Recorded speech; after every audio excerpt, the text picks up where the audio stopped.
And so I put my right ankle behind my left ear, and that apparently was the Swedish pretzel. So, anyway, on to the other pretzels. Are we live? Hi, everybody. Welcome to Dice Soup, brought to you by Once Upon a D20 at patreon.com/OnceUponAD20, right here on Twitch or YouTube, wherever your books are sold or whatever it's called. So, we're back from outer space. It's been a week. As you can hear, I actually have a voice today. I think that's what it's called. I don't. Crazy. As a point of fact, I'm actually still in space, bringing liberty to the galaxy. Liberty! Woo! Democracy. Deliver them freedom seeds. Service guaranteed citizenship. Amazing. It like seriously, Helldivers sounds like the best. Troopers. Yeah, the best Starship Troopers ripoff there ever was. Great. But we get back to it. We're not sponsored, by the way. Not sponsored. I wish. It's a good game. I want Helldivers 2 money for sure, or Baldur's Gate 3 money. I meant to stream this week for Meet at the Gate, because it's not Meet at the Inn, because this is a lot of just me for the most part, except for when people join me. But big butts. And you cannot lie. Cannot lie. Yes, well done. We've been doing a little bit of that BG3 stream. By we, I mean just me. And well, it's fun if you want to join in on my adventure. I basically only play Baldur's Gate 3 while streaming, and so you might see some more of it in the middle of the week whenever I have some time, because I might have some time this week. I don't know what to do with that, so I'm gonna capitalize on it. Hey, time is a precious commodity, because it's the one thing you can never get back. Exactly. So might as well spend it doing things you like playing Baldur's Gate 3. Carpe diem. Sharp. Or what Rose said there. Seize the DM. Carpe diem. Seize the DM. Indeed. Don't threaten me with a good time. Okay. Kinsey, we need you on it. Okay, quick. Somebody put that in merch chat. Big hashtag space. Seize the DM. Yeah, Carpe DM. That's gonna be our first shirt. That's gonna be $1 million shirt, and it's all your fault. Well done. Don't threaten All us right. with a good time, Jeremy. But when last we left off, the group had found themselves in Slate Rock Tower, slaying a bunch of jelly things, gelatinous things that were definitely trying to find the easiest way out of the tower. And well, you made a hole, and so well they wanted to go out the hole. Oh no! defeating their attempt at finding the exit hole. He says again. You found yourselves up and in a not extra dimensional space, but a condensed area of real space where, well, shit was a little wonky, and you fixed it. Much to its chagrin, the thing inside of a green gem now defeated, first taken out of Eskel Rindarian, the Realm Seer, but also defeated on its way to try and take Akira and take Akira's body to escape with. No. And so, with that, Eskel had asked, who are you all? And responding with the trademark, just passing through, he comes back with, well, I guess I owe you a great deal of thanks. And he actually opens his hand and points down, not using an enormous amount of spell energy, but rolling a 21 on the dispel check, blasts the blood on the ground, and it starts to just burn away. Just this kind of just spreading, and the blood circle goes, leaving the others a little more permanent, those ones. And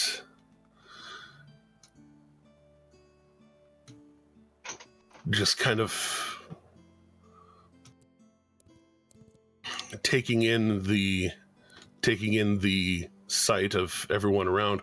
Wash walking in with all 3 shards of the green crystal. Eskel has a second where he looks a little bit defensive, but seeing Wash is just holding them in his hand and not trying to embed them into anything or anything of that nature, kind of calms his hand. Yeah, these things were about scattered through a couple of the gel things, and one was embedded in the mask. Yes, when the creature came out from the gem, it was attempting to use living vessels to house its energy. It was able to use the other 2 shards that did not end up in me to conjure things outside of the containment circle. And it was using those things to conjure more. He looks back towards Jackton. Yes, they killed all of the gel things. Right. Well, in that case, we may be able to walk Slate Rock a little more freely. If you'll all accommodate me, I've been in this room for... And he looks towards Jack and she says, better part of 8 days, Realms here. Whoa. 8 days. I am extremely tired and would like... I would like some tea. Would you all like some tea? I would love some tea. I point over to Luca and Kieran, like, okay, those 2 are dating. Have been for a minute. I have a really big problem with like flirting with everybody. Tea, like physical tea. Never mind. Sorry, that's a different issue. Okay. Wait, what? What about liberty? What were you talking about? You said you asked for some tea. I was giving you. I feel so late to that party. Right. And you can tell the smile. It comes pretty quickly, and like it's a thing that normally is on the face. The smile lines are definitely there, but kind of like he hasn't smiled in a minute. I'll say I'd rather appreciate some tea. I feel like I blacked out for the last several minutes. I don't remember a thing, honestly. Yes, well, that will happen. I would love some tea and maybe a place I can meditate. I can definitely accommodate that. Here, and leading you back around, kind of seeing that several of his wards, have been triggered and are, slowly recharging. Just checking them over, like, right, okay, and all right, yes, and walking around and down the stairs, getting to where you blew a frickin' hole in the wall. Mm-hmm. Yeah, sorry about that. He kind of smiles and, well, I guess it's good that I perhaps overlooked the more mundane. That will not be the case for very long, hopefully, but I can. And he turns to Jekt and says, make a note to fabricate this wall.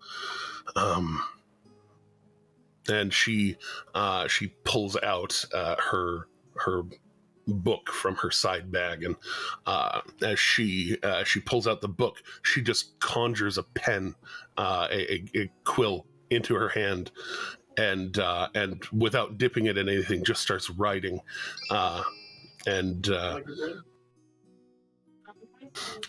leading you past the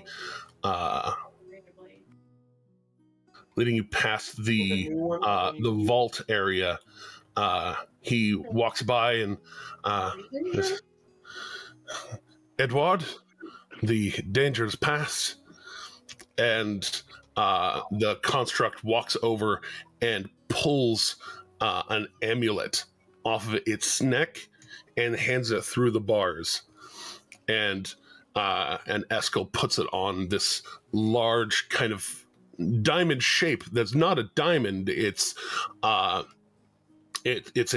metal pendant on for the central part of the amulet, and as he puts it on, he kind of it looks like it kind of completes his ensemble, at least what should be an ensemble. It's tore up from the floor up right now, and Edward suddenly goes from being in this very, like, almost aggressive looking mode to just kind of relaxing, standing a little more uprightly, and then kind of undoes the lock on the inside, steps out, and looks like it's the lock itself, when the vault closes, kind of reasserts itself. Fancy. And you all, this is Edward. He's he's a constructed servant of the house, and wordlessly, Edward just kind of turns and actually kind of does like the arm to the waist bow. Looks like it's very, very proper for being as big and hulking and imposing as it is. Ooh, excuse me, sorry. Bless you very much. And Eskel actually hesitates for a second and says, if I may be allowed, and he kind of gestures towards his torn up clothes, and he steps aside and enters into the room right here, and Jack gestures and just says, I'll escort you downstairs. And they're gone forever. Forever. His brother went up the stairs and never came back down. And the hallways, you there's a moment where you know, this is already been at least in some ways impressive kind of tower, but here on the inside it doesn't look like it has a lot of decorations. Like it's the stone walls aren't adorned with, you know, great works of art or anything like that. Like you can tell he doesn't have that kind of relationship with his home, that of vanity, of just too much opulence. Good enough for now. And leading you through there, hoorah, we can take the group down to the next level that I had to do an extra special job. Extra Arranged. special, you say?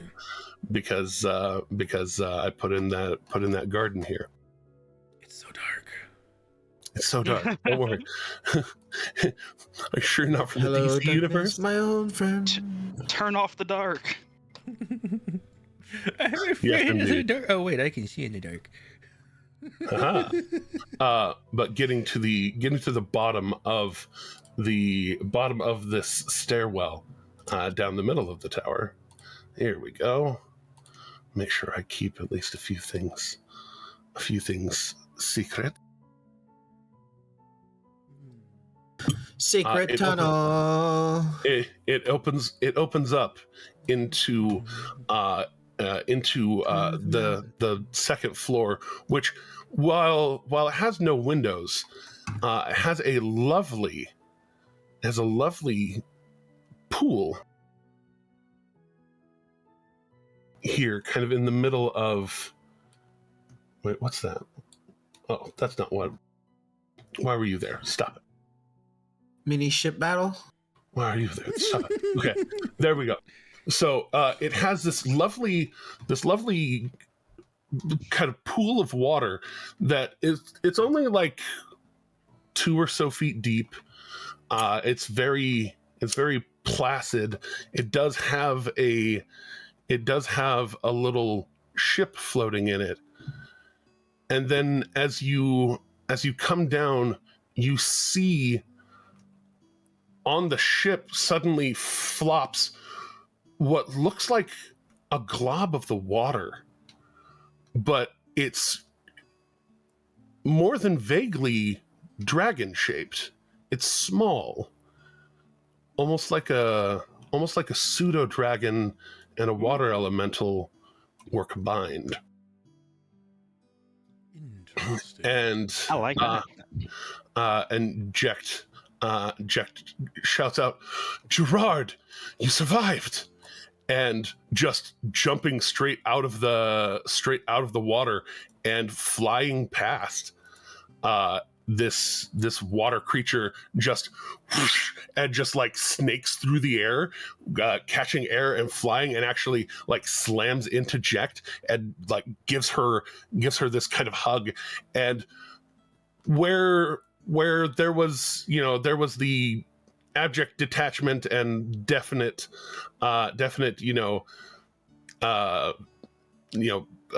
mentor-mentee relationship between her and Eskel, she looks like she adores this little water dragon, just snuggling it like a cat, and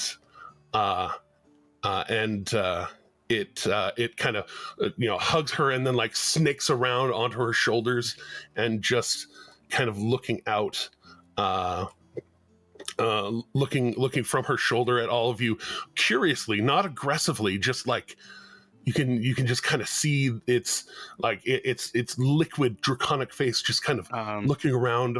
It would be sniffing the air if it breathed. You see it essentially sees heart eyes in Akira's face as Akira is like, this is adorable. I want one. I need one of these in my life. And she gestures to Gerard and says, go make friends. And he flies over and kind of just lands in front of you, Akira, and just landing on the ground, just like wings out and kind of like walks around in a circle and just kind of doing a little kind of just dance in front of you. Oh, Akira's loving every second of this. They are completely in love with this little creature. Pulls in its wings and just looks up. And there's this little like trill, this little vibration of water that Jeremy's voice can't really do right now. But yeah, that kind of. I'm going to just like reach out my hand and like put it at a point to where it can both sniff it and choose to climb up it if it wishes to. But I'm definitely going to put my hand down and let it like you would when you approach a dog, like, you just kind of. Oh yeah, it's almost immediate. I've compared it to a cat several times just for like size and litheness of it. But yeah, it has that big Labrador energy of like, as soon as your hand is there, it like gets up and like just starts like inspecting it, and it's like, it's a weird feeling when a liquid like touches your skin and then as it pulls off leaves no wetness. The water's wet. Yeah, the water is wet, but then not. You are not. Because it takes itself with it. Yeah, it takes itself behind. Yeah, it doesn't leave itself behind. And so like it explores your hand claw for a moment, and then just like starts to crawl up, and it's like it's that weird feeling between like claw and soft, and it just kind of just crawls up your arm, and Nice. kind of like just like walks over your shoulder, and just like kind of looking around and like up over your head, like it's just kind of exploring your arm and shoulder and head area. Yeah, I let it do it. I'm not going to disturb it. I'm going to let it get comfortable, and if it chooses to stay, I'll reach out and pet it more, but I'm just going to let it kind of. Akira is enjoying this moment after this intense fight and almost getting their body taken away, so they're enjoying this little cutie creature.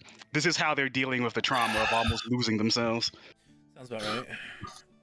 But Jekt, leading y'all into this library area, Edward stands for a moment, and Jekt says, "The realms here asked for some tea to be prepared," and Edward, stands again, gives that little half bow, and just goes walking over and down the stairs, down to the first floor, going to go and get things prepared. These tables, though I didn't put in the tokens for chairs, have chairs around them to sit at and to relax. As you get in and closer to the water, Gerard actually dismounts and dives straight into the water. Ooh. And like when he dives in, you realize why you didn't see him, because he blends in almost seamlessly to the water. Makes sense. And then you actually see the boat just start like sailing itself around, as you can kind of tell he's sailing the boat around. Nice. And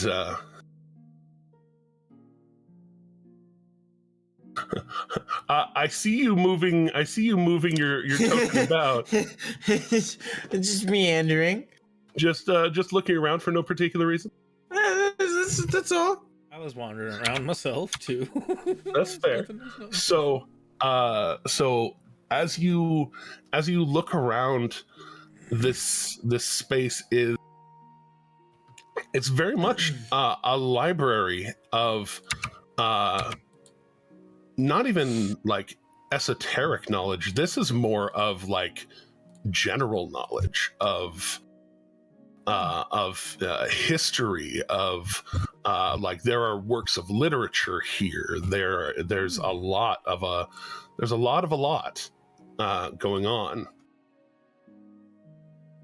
This is at very least a place of learning. Time to start reading every interesting book. Yeah, there are books on nature. There are books on the philosophy and things. All of the things. Yes, all of the things. But Wash while is you're interested in philosophy. and while you get yourselves settled, Jekt kind of sits on the ledge around the pool, just kind of like just actually sitting, breathing. You can tell she's very comfortable and that kind of thankfulness to be in this space again. That's fair. And though you don't hear the steps down the stairs, you hear the door open, and Eskel, in much better kept set of shirt and pants and robe, comes down and looks like he's brushed out his beard and his hair a bit, and looks like he's at least a modicum of refreshed as he comes down and into the room. And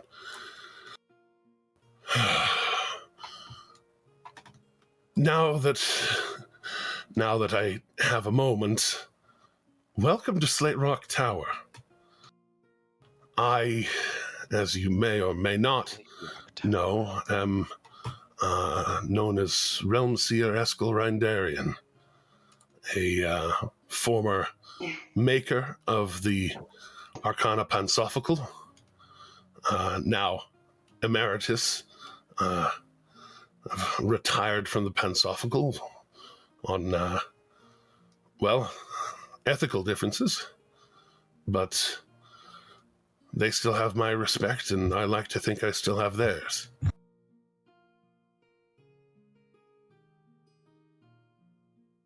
What brought you all to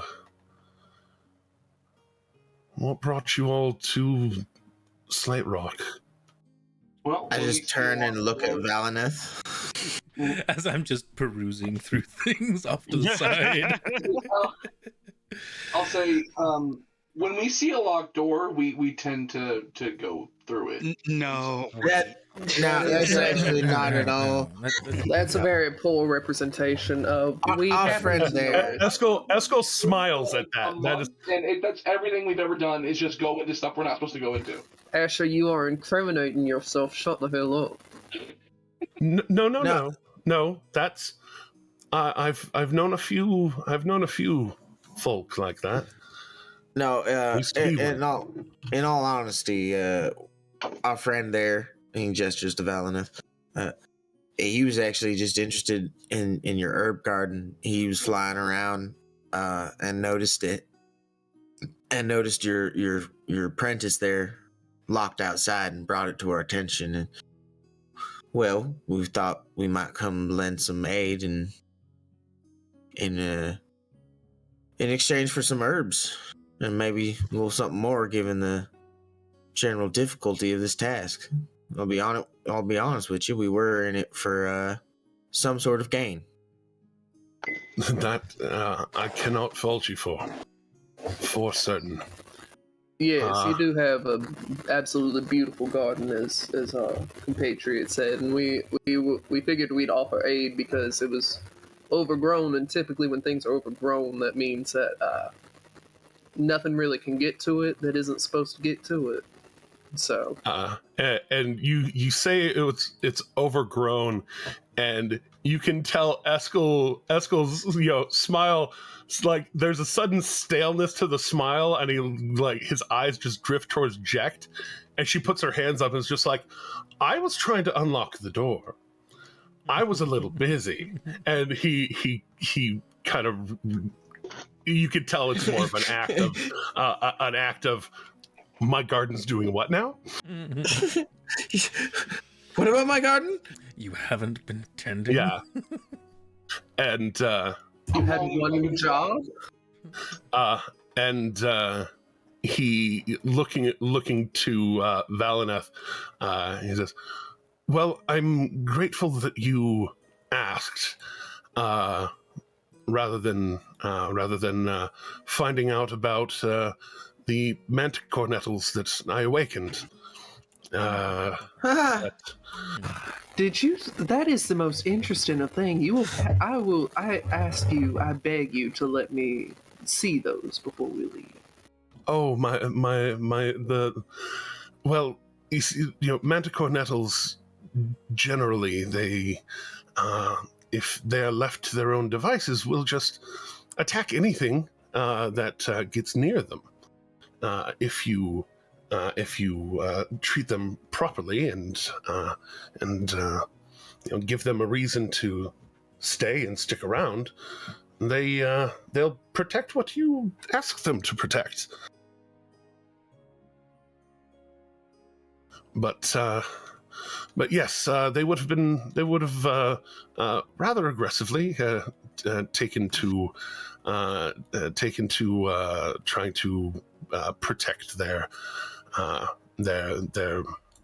little corner of the garden. There's a few extraordinarily rare things there. Things like I was able to see that from the sky, but figured I'd leave it alone based on the nature of this place. yes, they particularly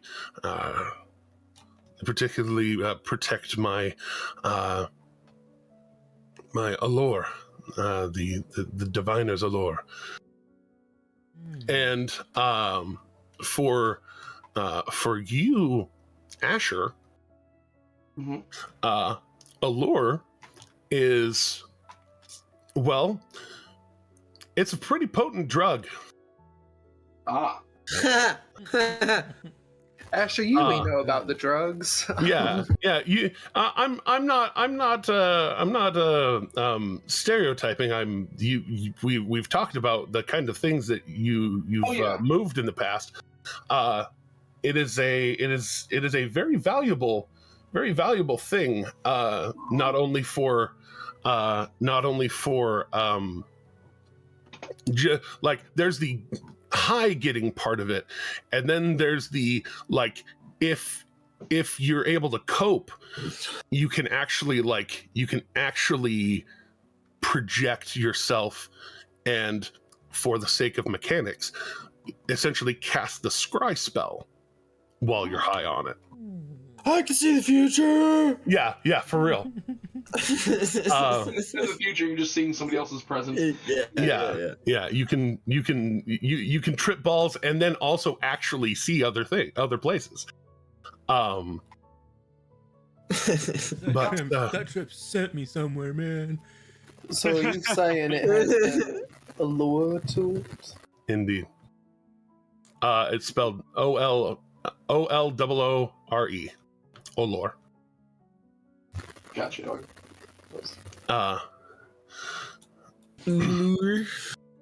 And if you had gone after either of the big trees, the one of them that is awakened as well would have probably tried to beat you to death with willowshade seeds. I'm glad we avoided that. Yeah. But You've got a whacking willow? well, it's a willow shade tree. It does in fact womp, Insult you? but I had a friend named Anglica that got around one of them willows, and it didn't turn out well for him.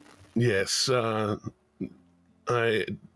I've taken great care to ensure these plants are my friends and will look after my apprentices as they come and go. So I like I said, as much as I wish that they weren't overgrown, I can appreciate that. You had the wherewithal to not tend to an old man's garden without asking. I am going to message Jack and say sorry. And you could tell, like, as soon as the sorry hits, she chuckles and just kind of out loud. There's the chuckle and the wave, and she inside her head just don't worry about it. This is about as bad as it ever gets. He's a good teacher, and he gestures towards Wash and sir, if you would like, Jack, would you be a darling and mend that crystal for us? Is that wise? Oh yes, the thing that was contained within it is no longer contained within it. And well, it's no longer present. It looks like he's like making that decision just off the cuff. And then he actually walks over towards you and says, "It doesn't hurt to be sure." And he pulls a actually no, he does not pull a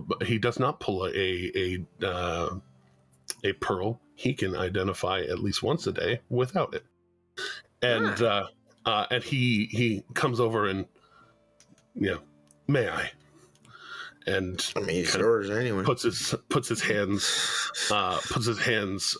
over the pieces, kind of touching one finger to each piece from each hand, and his eyes glaze over for about a minute as he identifies, and well, there are still remnants of magic within it, though it doesn't seem to be projecting the influence that it once was. Oh, that's good. And Jekt holds out her hands and looks like she's already starting it takes a whole minute just to do one casting of mending. Right.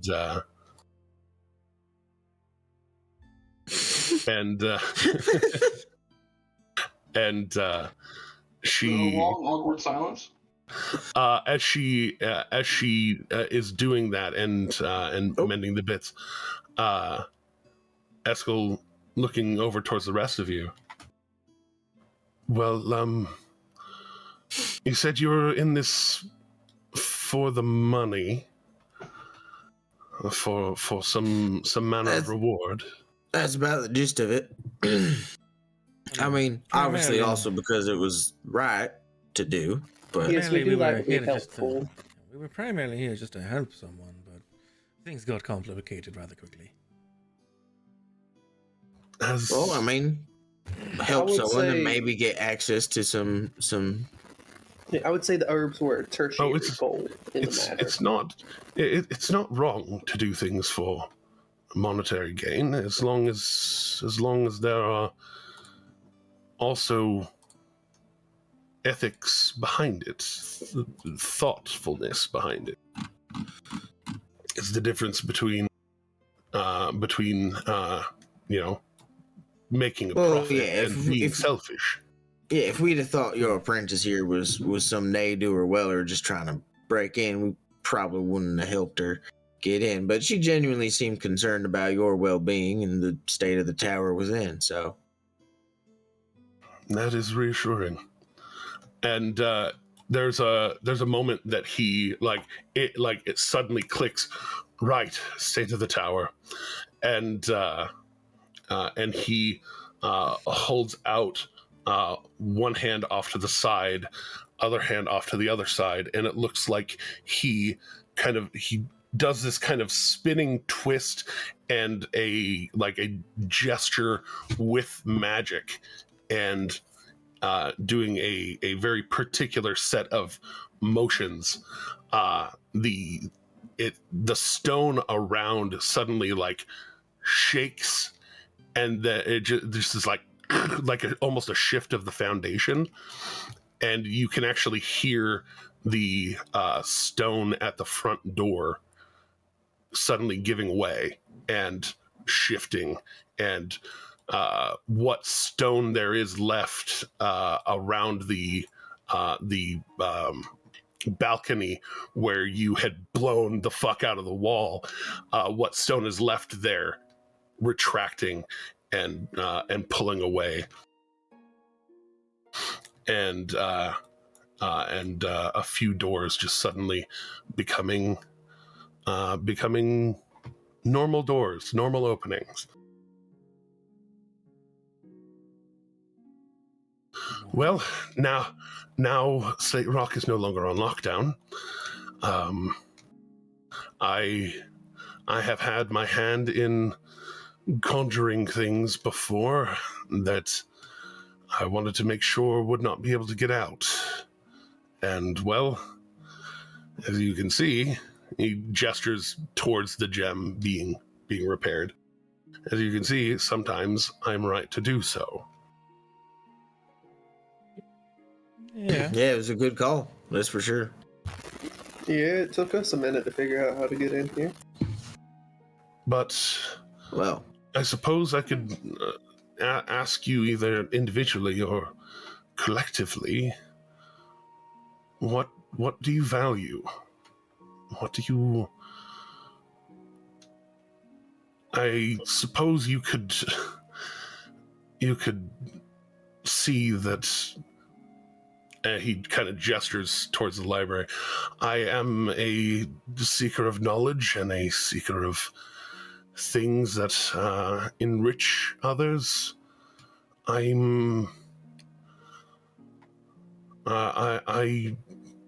prefer knowledge shared. I do also have some coin to my name. Coin and jewels and things, if that is what you value. I have a few items and things. Akira will pipe up. In this vast repository, do you have anything to prevent me from losing my freedom? Prevent you from losing your freedom? That thing almost took me.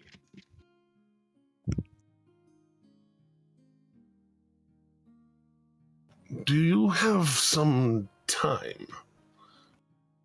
Kira looks at the group. I guess it would depend on how much time.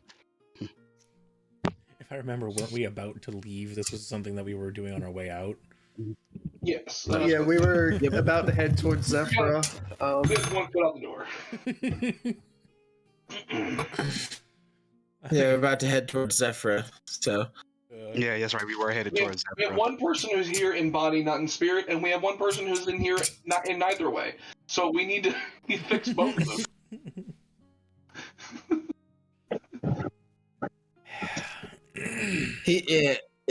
What you talking about? Shade is not here at all. Yes. He's not here in spirit or body. He's here in things. He's here in possessions. I'm here in possessions. Yeah, that's about it. Yeah, we have his possessions.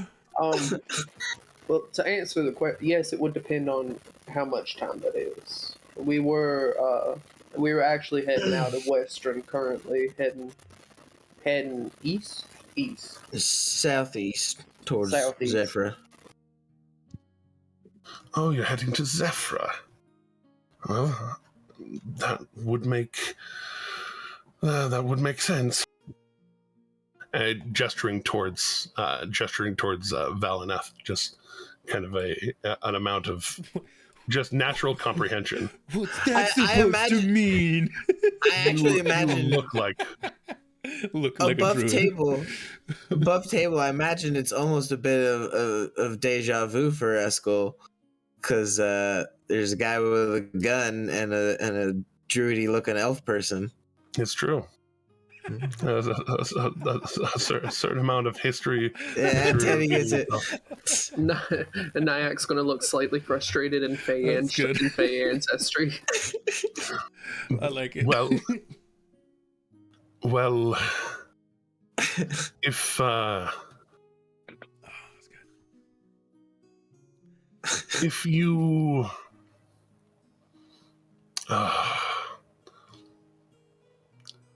he looks like he focuses for a second, and I do still have that.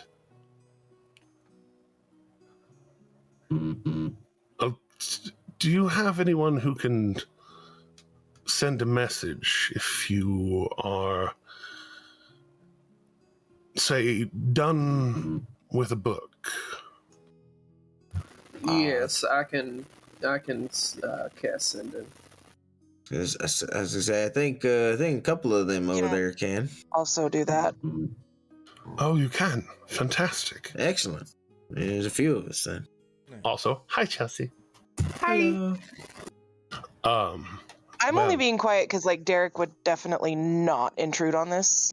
No, you're quite all right. You're quite all right.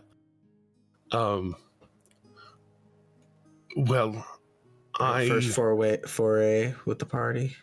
I do have, and did you hear the part about water elemental pseudo dragon? Oh, I definitely did. That's why Derek's sitting by the pond. Oh, okay. Then yeah. Then since you're there on purpose, it would be floating the boat over to, like, kind of bump up next to and like swirl around in the water. He's definitely just loving on it. And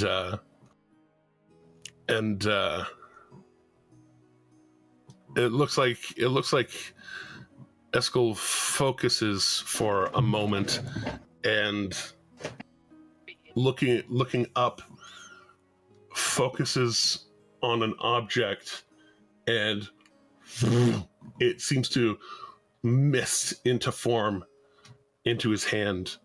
A fairly thick, That's a neat trick. tome that on it is written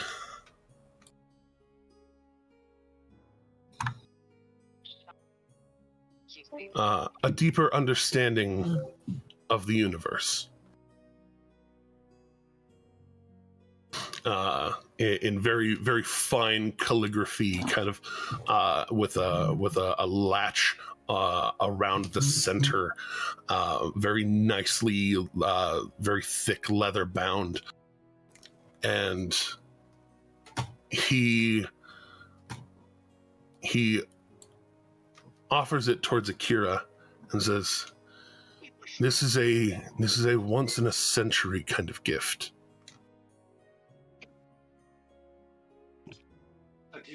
This Akira takes it, and like with a look in their eye of thank you. You will have to focus on it read the entire book in 6 days or fewer, and if you are able to get through it in under a week, it will help boost your. And he gestures towards the title, your understanding of the universe. Thank you. I When- will begin reading it today.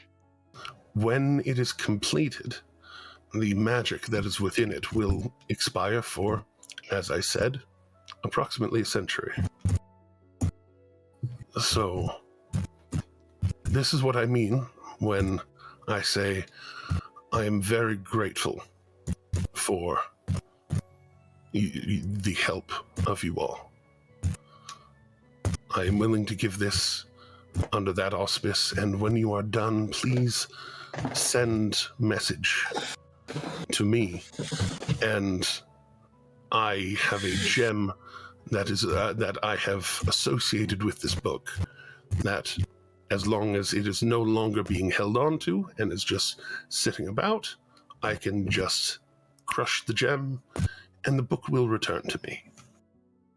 In 6 That days, is you a said. really neat trick. Well, not in 6 days, and I'm not saying that I'm going to do it in 6 days and blah blah blah. I'm saying when you complete your study of the book, send me a message. Let me know, and let me know that it is being set aside so that it can be summoned back. I won't summon it back before you are done. But you said read it within 6 days, right? Yeah, well, you have to complete the reading within 6 days Understood. for the magic to be able to hold. So Akira looks over at... Oh, go ahead. No, go ahead. Akira looks over at Asher and say, "You get a break this week. No training in the morning. I have to read." Thank goodness. Oh, But we'll just move that. Slight for wash as well. We'll move that morning part of the morning training to the afternoon, and part of the afternoon training to the evening. no. Can we just not? Can we just like take away the training? Like I'll do cardio. I'll just run. Oh, you want to? Yeah, we can go on some long runs, and I can tell you about the book. Great. Not long runs. Like just run a decent run and then call it a day. You know? No, we'll do about 5 miles. Sounds good. Oh, Be careful of the phrase "decent run" because 5 miles isn't even decent. I'd assume for Akira. Oh yeah, 5 miles is light work. I can probably run 20 if I really wanted to, but for his sake, 5 is, I've seen him work out. 5 is about good. Eskel. Yes, sir. I was wondering if you had any writings on, and it's going to sound like a weird request. I promise I'm not going to hurt anyone here. If you had any writings on poisons, I use a bit of poisons in my work, and I was wondering if I could deepen that knowledge. And after saying that, I'm also going to send a message to Eskel that I DM to you, Jeremy. Uh-huh.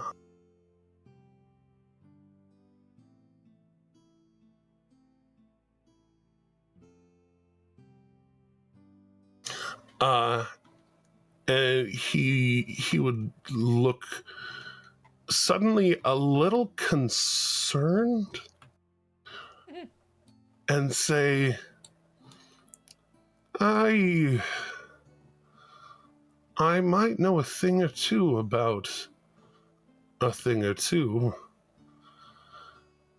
I'll have to search my study. Is there any particular avenue of that study that you're looking for? You can tell he is more meaning the other thing. Oh, whatever you can find. Maybe some of the less known writings on the topic. Any subgenus in particular? There are so many plants, you see. I love a good killer plant, hence why I was so interested in your manticore nettles. Indeed. Well, and in actual response to the message, he would mentally reply, "Which member?"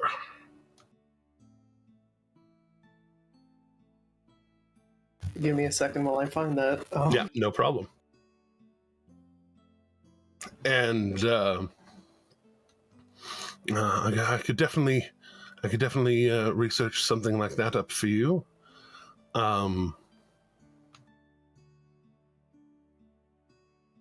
And Jack, just to make sure you know I'm not just fricasseeing away all of the inheritance of my useful knowledges. He looks up again and reaches up and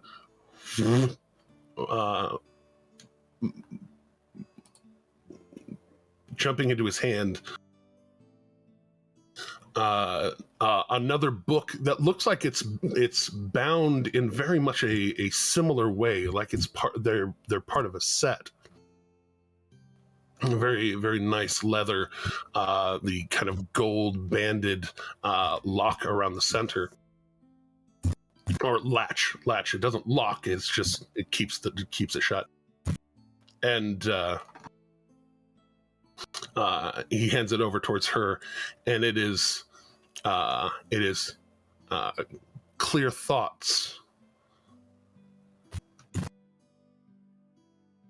It is etched into the band, and he hands it over to her, and she looks like she is what some would call vibrating suddenly, just like absolutely ecstatic, like wordless, just hands kind of going up and shaking, and like, wait, really? Are you sure?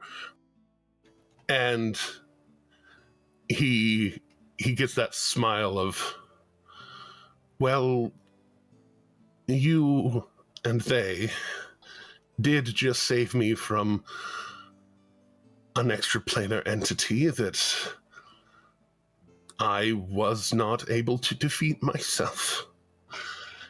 Seems like it might be a prudent time to invest in your future. And she, in a much more relaxed, much less controlled hug, where she was hugging him as just a mentor earlier. Now that very enthusiastic friendship kind of glomp of a hug, and he winces a little bit, and so does she. They're still a little wrecked from battle. And she takes it, and like it's like immediate, like as soon like the mending is done, wash now. All three pieces are now one piece. He says, "We'll be heroes." And she like runs over immediately, sits at the table, and just starts reading. Like they're like no delay. She's diving into clear thoughts immediately. Nice. And she is essentially checked out from the rest of the universe right now. I mean, Akira is flipping through the book that he gave them, but they're not reading it hardcore. They're just like skimming the foreword and whatnot. Yeah, and you can tell that like as you kind of flip through, there's a lot. There's a lot, and going further than just the first page area, it's almost like the density of information makes it difficult to focus on beyond the first page. And he kind of smiles, and you see, part of the magic of the book is going through continuously and following the flow of it, and letting the magic of its words actually thread into your mind and into your body. And when the equations of it, the magical equations laced into the philosophy, all kind of solidify for you, your flexibility of mind will be forever increased. You will be stronger, and even your strongest will become stronger. Good to know. Magic item-wise, it is the Tome of Understanding, the magical item. When you finish it in 6 days or fewer, it will increase your wisdom score by 2, as does your maximum for that score. Nice. Groovy.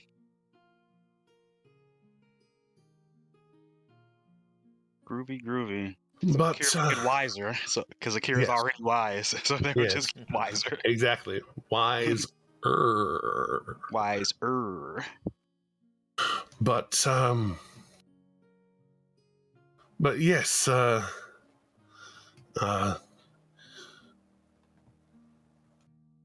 the rest of you, reckon just something for light reading, I suppose. I don't know if you can tell from my nature, but I don't sleep much, so something to just read while these folks are sleeping would be nice. and now that he has a moment to kind of look you over, he does, like, it's almost like he wasn't even paying attention to it before, and then you bring attention to it, and he looks at you, and he gets really close, like almost a doctor looking you over. Like he has an interest at very least, and clinical at least. And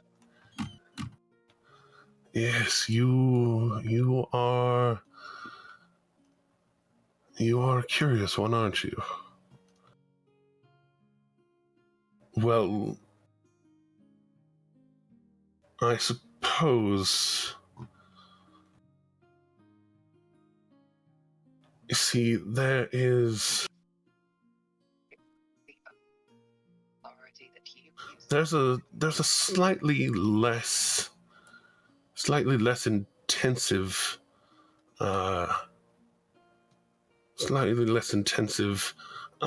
book I could give to you. Not that I think you're not smart or anything. That's not exactly not exactly for me to say, really. But there's a book by one of my old compatriots from the Arcanum, Arcanist Allura Vysoren, called Between Gods and Mortals. And if you take some time with it and you focus it and bind it to yourself, as long as you have it somewhere on your person, you could tuck it away, and you look like you have holsters for things. You could make a holster for it, as long as it's on your person.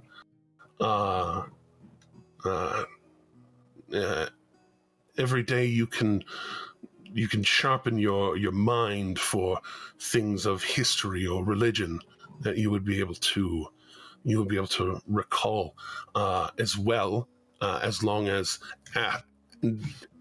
you're resting, you kind of wake up and focus on it. You would be able to pull some low-level magic from the divine or the arcane. Ooh. Oh, that would be mighty useful. Someone like you, I would assume, would want something like either a shield or a healing spell to be able to use on yourself or on somebody else. But you'd be able to call that into your mind once for a day, every time you long rest, as long as you're focused on it. So it's not It's not super overchargedly powerful, but it is useful. Indeed. I have some other books like it. One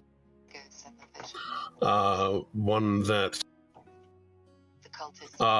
helps one with their agility or their ability more like to dance or sing, and it is more of the bardic and sorcerer, more arcana that you'd be able to call on. It's a book by you may have heard of Sarissa Monroe, one of the great singers from Wildmount. But she studied at the College of the Savvy here in town, and it's one of the primers for the College of the Savvy. Excellent. That sounds like a good read as well. Similarly, a book by Burt Reynolds Esquire, known as Never Always Serious. It helps with your intimidation or your persuasion, and likewise bardic or clerical magics for the daily spell. The Balance of Nature and Arcana by alchemist Oz Grood of the Arcanum. Does what it says on the tin. Good for recalling Arcana or nature skills. And it's more tied to druidic and wizardly pursuits. And a newer volume, written by. You said you're going to Zephyra. I actually have a book by. Well, she was going to ascend to Voice of the Tempest before she was lost. Villia of the Arashari.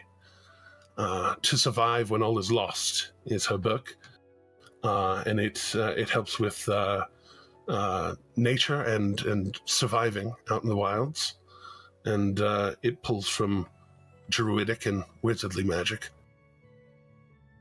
But all of those are able to be taken, focused on. They're not super rare books, so I don't mind actually giving them to you. Well, Who are you I talking see. to? I was busy reading something. I think the rest of us that didn't get things yet, which was just Generalization. the rest of us, I think. Yeah. Valineth was kind of busy thumbing through things, looking for stuff. But there was a couple books that gave extra druidic stuff, as well as like wizard and other stuff. There's a couple bard and sorcerer they give you access type spells. Yes, they give you access to low level magic from one of the schools of magic per day, between two schools. And some extra knowledge in some of the some things you might be able to do on the daily. Jeremy above table telling his players that the primers for I've reflavored the primers for Witherbloom, Quandric, Silverquill, Prismari, and Lorehold from Strixhaven. I've reflavored those into different books. That if you want to look those up as a group and decide the primers, so Lorehold primer, Prismari primer, Silverquill primer. So, as far as these books work, do we have to actually study them, or do we just kind of hold on to them and not read? Can we just not read them? Because that'd be fantastic. Well, that's the thing is you do actually have to read them to be able to get the benefits of them. But like, read them once and then keep them on your person. You don't have to read them all the time. But like, as long as you give it a quick read in the morning, and you'd be able to actually like pick up the spell magic into yourself. And then you don't have to read it at all the rest of the day. It's like a quick read, Have you- not a long have you- read. Have you reflavored them that they don't require attunement by a spellcaster? They require attunement, not by a spellcaster. Okay. Hey, you keep making me choose attunement slots. I was Yes, more indeed. along the lines going for maybe gathering a good sampling and selection of maybe from the herbs you have out there, because Three's that was not the enough. primary reason I had come along to begin with. Well, yes, I'm offering more than just one thing. I understand that. I was going to ask next. Oh yes, of I'm course. wondering. I don't know if it's actually something that's around, because this is going to be something that I was going to be like asking you directly as well, not just asking Eskel. But wondering if there was like maybe a tome or a bestiary or something that could expand my knowledge on different beasts and things that could possibly allow me to be more things. And can I comment on that real quick? Because we kind of talked about it as well. I know that Volo's Guide to like monsters and whatnot, I can't find it in the D&D Beyond source material anymore because I think it got absorbed into something else. But I know that book was technically supposed to be like an in-universe book that existed. I don't know if Volo exists in Exandria, but like Not I just wanted to precisely, throw no. I just wanted to throw that out there, that it But- was technically there's something like that. But yes, what's the nature of your study as a druid? So like the type, like the circle, the brain can't brain this morning. The brain can't brain. What even was I now? Circle of the Moon Druid, I think it was. I believe Yeah, you are. you're Oh, Yeah. South of the Moon. Okay, you have more complex things that you can turn into rather than just the base. Yes, You know, quite much more. most druids can only hope to achieve, giant eagledom, right? I achieved that. Can you- a while ago. Can you channel elementals yet? I don't think I. Yes. Can I? At level 10, you can. At 10? Okay. It takes both of your wild shapes, but Okay, there must be just something I hadn't seen yet on my stuff, because it's probably not added on to my extras yet. Yeah. that happens sometimes. we get out of combat so long, and We forget to add these things in betweens. yes, indeed. So challenge range up to what level are you right now? Jeremy needs to remember these things. 10. 10. Okay. So Yeah, I'm not level 11 like some people in the group, which they're not actually Which physically neither here right of now. is here at the moment. I mean, Yeah, I no. guess Slayer he's physical. Well, not here, but Slayer's he's physically around. here. He's physically around. But Slayer's he physically asleep on the side of the road outside this tower currently. he definitely exists. In a somewhere. carriage. But He's here in body, not in spirit. yeah. When do I get to start Yeah. making checks for him to escape on his own? When does that happen? No, I'm just kidding. When does he get so angry that he just breaks free, Jeremy? Come on. If that was a thing, why couldn't I pick this lock? exactly. Yeah. And the thing is, we have shade stuff, so that's just It's because you don't have any lockpicks, Shade. That's why. That's why Exactly. you can't pick. You don't have any lockpicks. I've got He's my a claws. tabaxi, yeah, he has his claws. I'll figure something out. So I guess He's a rogue. He could steal it with his tail, you know? I guess my main question and asking, of course, is do you have a particular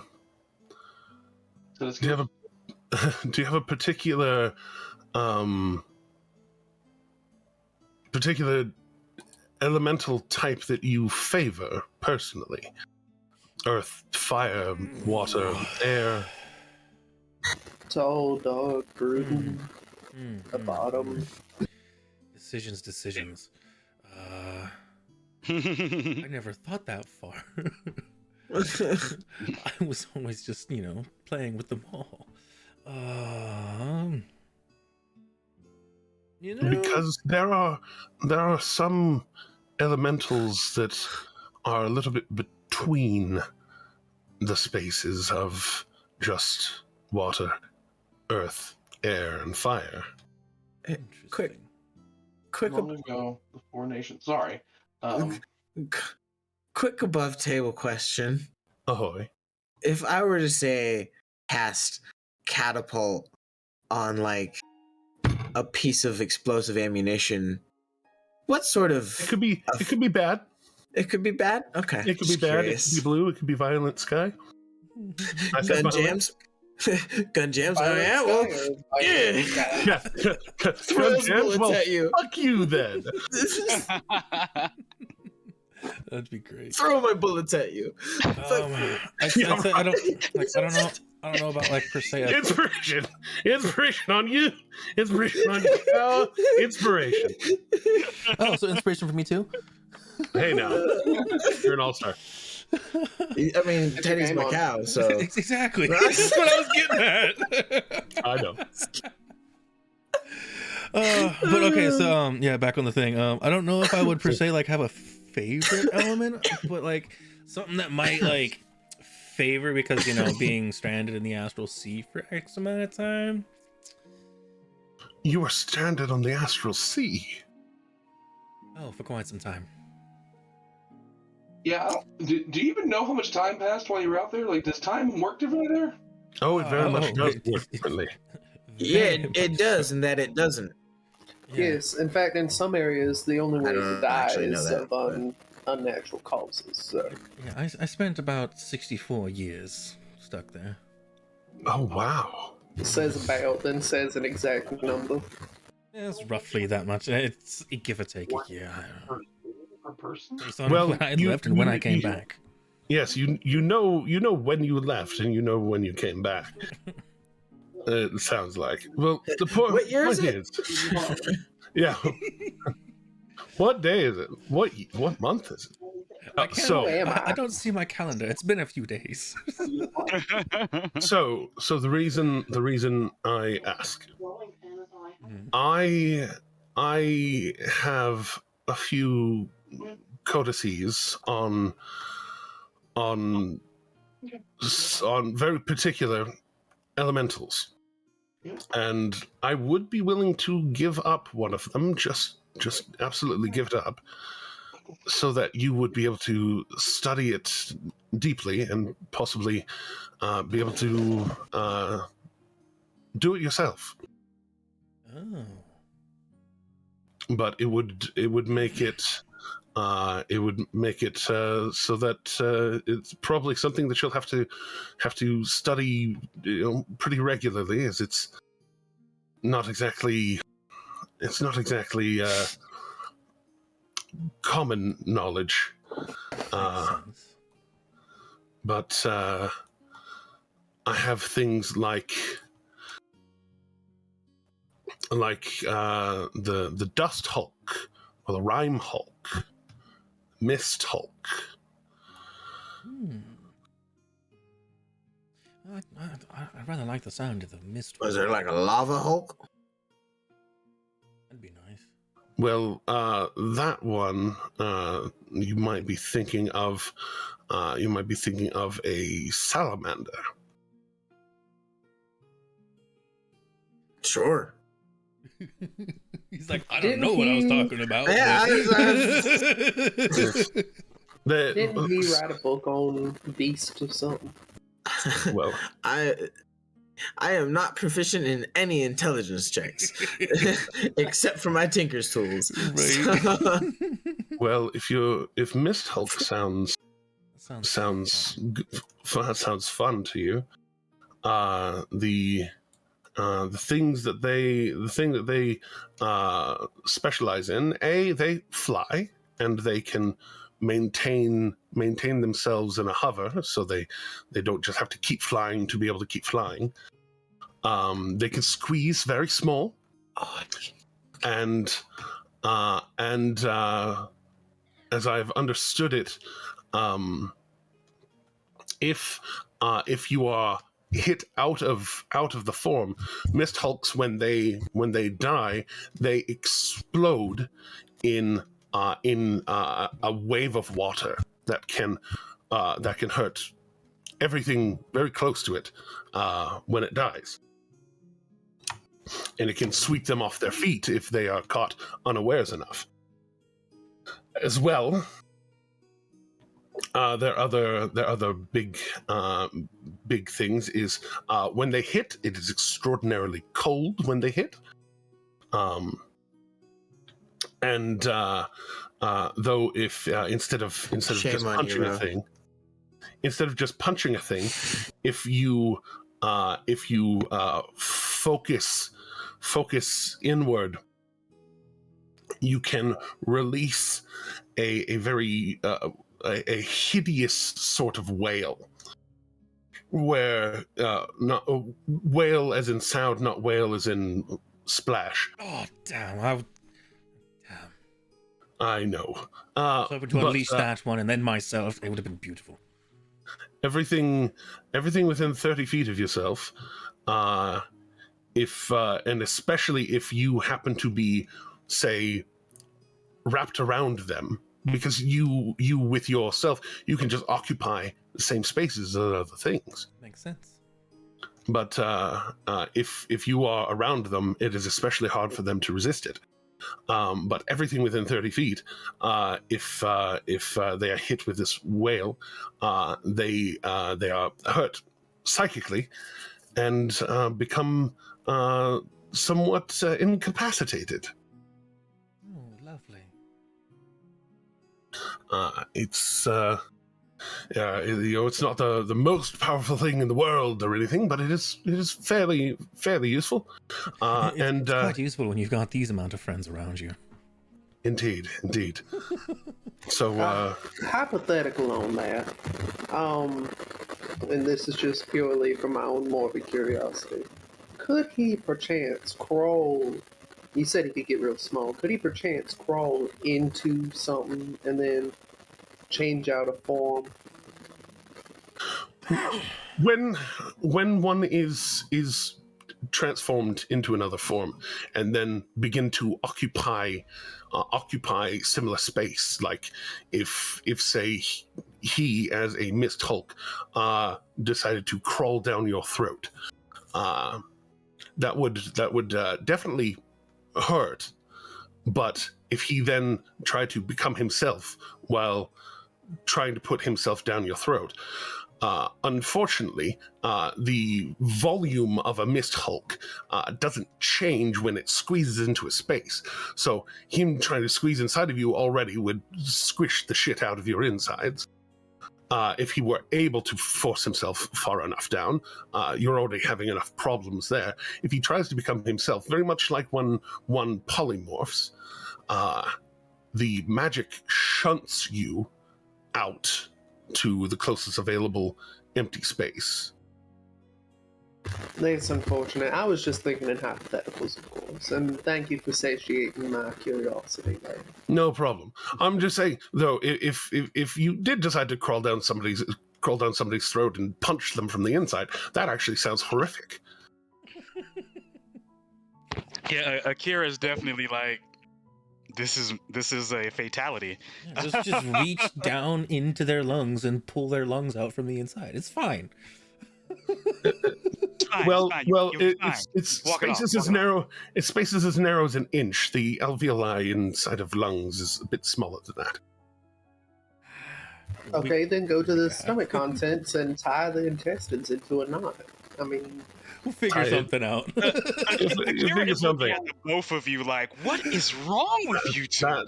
That sounds truly horrific, and now I'm second guessing giving you that book. But yeah, so Eskel, where do you stand on the whole? Like, do you think you're able to cast create water within someone's lungs? Because it is a container.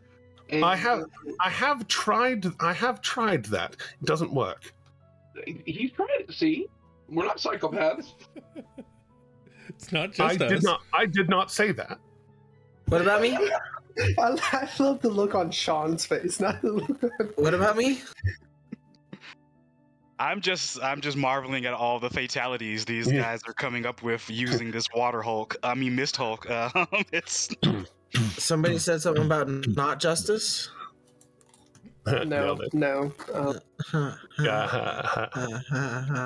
Edward comes up and very, heavy stepped but very fluid in his motion, comes in and has one platter full of empty cups on saucers, and then one platter with a large pot of tea, a little carafe of milk, a little carafe of sugar, a little carafe of honey. And just kind of like stands there, basically becoming a serving table, as he just kind of like holds out the arms, and then you hear the elbows kind of click into place. Eskel immediately like just walks over and just starts pouring his own tea, mixing a little bit of honey and milk and into a cup and serving himself, and he gestures very, very excitedly. Please feel free to enjoy. This particular blend is from the Isles, some of the islands in the Lucidian Ocean. I think this one, he kind of sniffs it. I think this one's from the Saft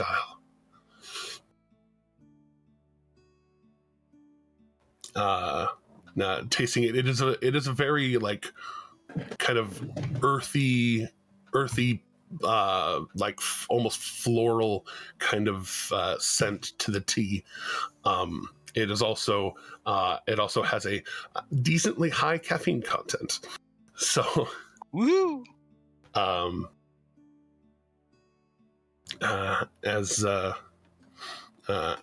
he starts drinking it, you actually see very slowly his wounds beginning to heal. Ooh, fancy. And mechanically, for up to 10 minutes, this essentially operates as a regeneration regenerate spell, in that it restores 1 hit point per turn for up to 10 minutes. So that's a lot of healing, one might say. Yeah. Yeah, 60 points. Yeah. No, that's 60 points in 1 minute. Oh wait, no, yeah, 600 points. Ooh. Yeah. So what I'm saying is, while y'all are having tea, y'all are not just having the equivalent of a short rest, you are also having the equivalent of, you don't have to spend hit dice during your short rest. And so how's it work again? It just over the course of 10 minutes, drinking the tea, it is restoring a hit point per turn. Okay. So just max out your hit points is what I'm saying. Mm-hmm. Gotcha. I never got touched. My physical form, at least. I can I'll say yes, please. I'm feeling about a 20 out of 96. Oh, I know, dude. You're in a rough spot. I almost died again. It's okay. I've got potions, not really. and you've got my potions in your pocket. I drank. I know. I drank those. Okay, well, I drank those. I've got more. Don't worry. Don't worry. I got you. Teddick is here. Hey, now.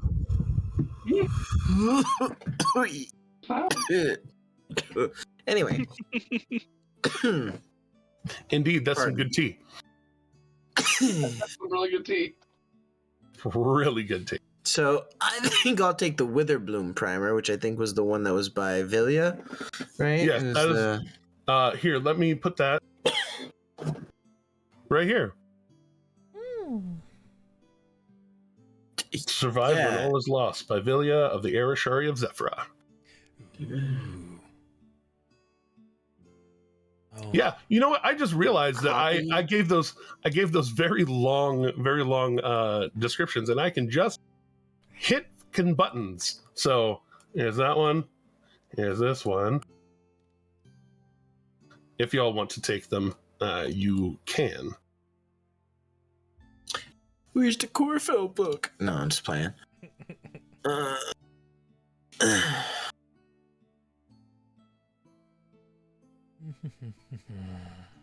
He's not quite as renowned as some of the others. It's fine.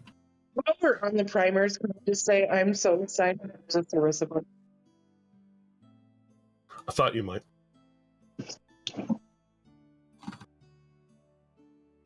Where did my roll 20 go?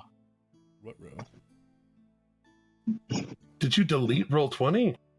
I was just in it, and then it suddenly vanished. I must have closed the window. Only thing that makes sense. But Yeah, Jeremy, if I could get that one book or whatever the thing is that I yes. need. So there's not exactly an item for this, but yeah. So you can. I'll have to. I guess I'll have to hack it for you. Oh, gotcha. I can do it. But let me go in and hack it for you real fast to make it work. So that. And as a reminder for you to take elemental form, it takes both of your wild shapes. Mm-hmm. But this is. It's fine. It's worth it for the stonk that comes with it. Mist Hulk is Mist Hulk. Did he have anything on the poisons or no? So it still doesn't. I'm gonna get there. Yeah, we're still getting doesn't- some herbs and stuff. It still doesn't let me pick a spell. Oh yeah, no. You'll just have to basically mist. You know the word. Magic initiate. You'll just basically have to magic initiate it and just put in the first level spell. Gotcha. So has anyone called dibs on Never Always Serious? No. Have I at it. haven't dibsed any of them. Okay, I wasn't sure. That's one I think is the best fit for me. Get you. You, if you reload your page, Val, you will find Mist Hulk in your list now, and it is as it should be. And I should clarify, when I said asking about the poisons earlier, I did actually mean poison. It's not our other topic. Oh yeah. Oh well. I figured I knew what you meant. And going through and actually in this library here, he's able to find a tome that I don't have a name for right now, and I definitely should have anticipated. But he finds a tome that for you, as long as you're able to sit and have a place to study this book while you're working on a poison, it will give you advantage on your poisoner's tools to make poison. Fun. Kind of requiring it's telling you how to very particularly heat the ambelic and how to distill very carefully using the tools. So you need a pretty proper lab setup, which is not entirely unrealistic for you. But essentially, I have an idea for a name. Yeah, how to hide the bitter taste. Yeah, you might not be able to use this just cooking up shit on the fly, but sitting down in a tavern, you could make a little meth lab and actually use it. I will definitely make a meth lab in a tavern next time we're in one. So you've made him into Walter White. Yeah. This is Walter Wing. Walter White Wing. Walter Whitewing. And if you think about it, he doesn't really have hair that's distinguishable from the It's true. feathers, so he is kind of bald. Like, well, He's got some bald spots. Like, it all Yeah. works. It all works. Yeah. So just to be clear as well, I can still choose my spellcasting ability for these, right? Yes. Yes. Okay. Because with the magic initiate, it's defaulting to the classes. Yeah, and I So think I'm you can just go in. changing. I think you Yeah, can go in I'm and doing alter. override. Yeah. I'm doing an override to base it off of Approved. my. Okay, cool. Approved, and thank you. So I'm gonna be choosing wisdom because that's my highest one of those, The other. and because it's what I use for my grit for gunslinger stuff anyway. You were manhandling that creature just as much as anybody. Calling over towards Derek. Do you have any needs? Are you just? I'm honestly just a help. I'm enjoying your little friend here, though. Gerard is a lovely little lad.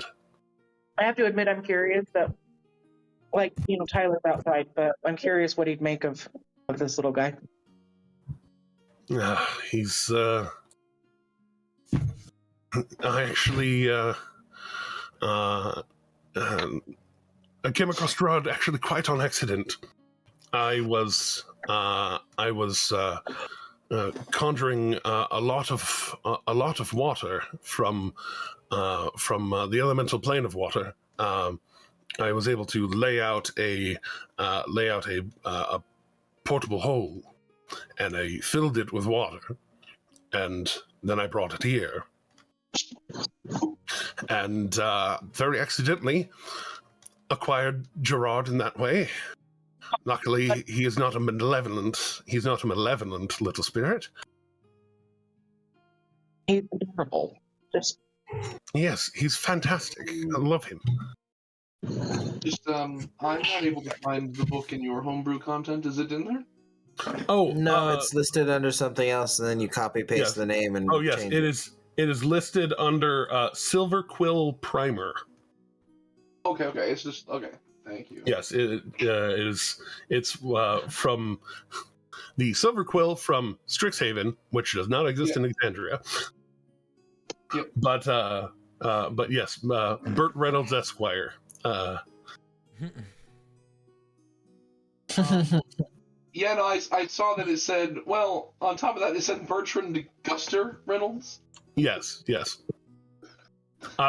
was a three-way entendre for who wrote it. Depending on what level of nerddom you have. Also, a fourth one because Guster is my favorite band of all time. There you go. I put on the Keep It Together album when I want to just feel things, not good, bad, whatever. I just want to feel things. Mm-hmm. It just is cool, man. Diane.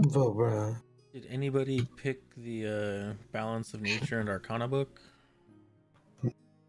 Oh, you could take all of them and split them amongst yourselves. I know most of these authors by actual personage. I was just making sure Yes, that nobody else yes. claimed it for themselves. Right.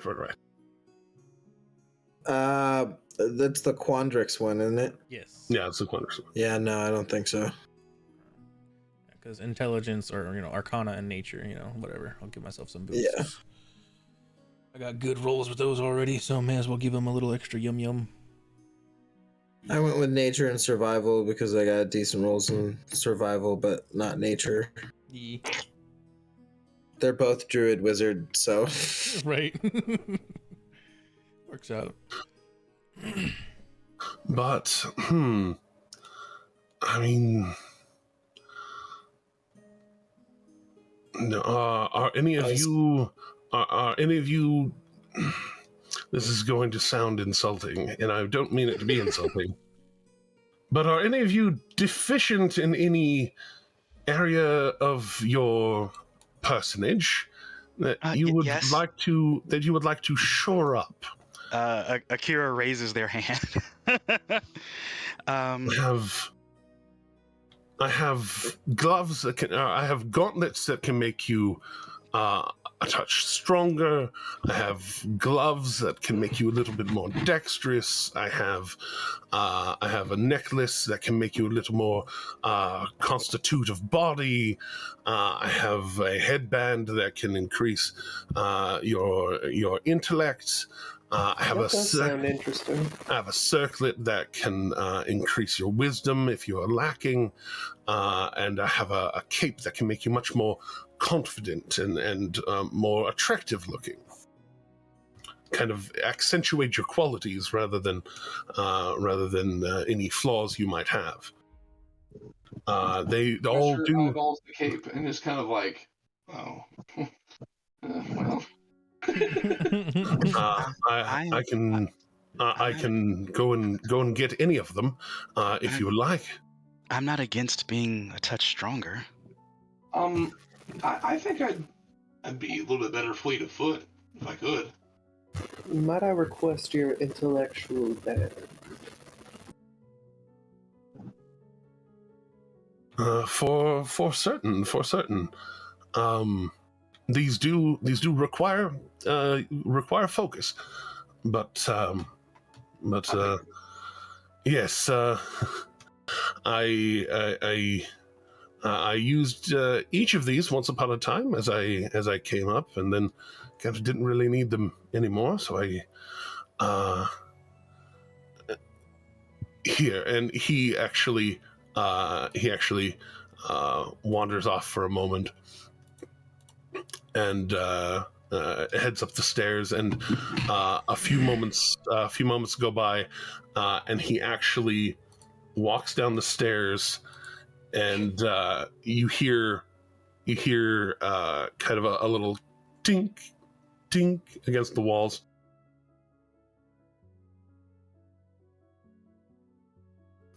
And as he appears, floating behind him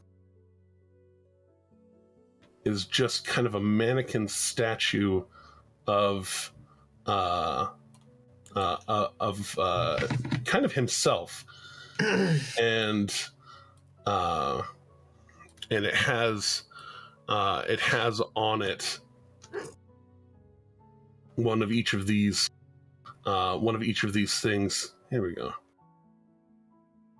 We'll use that to denote it right now.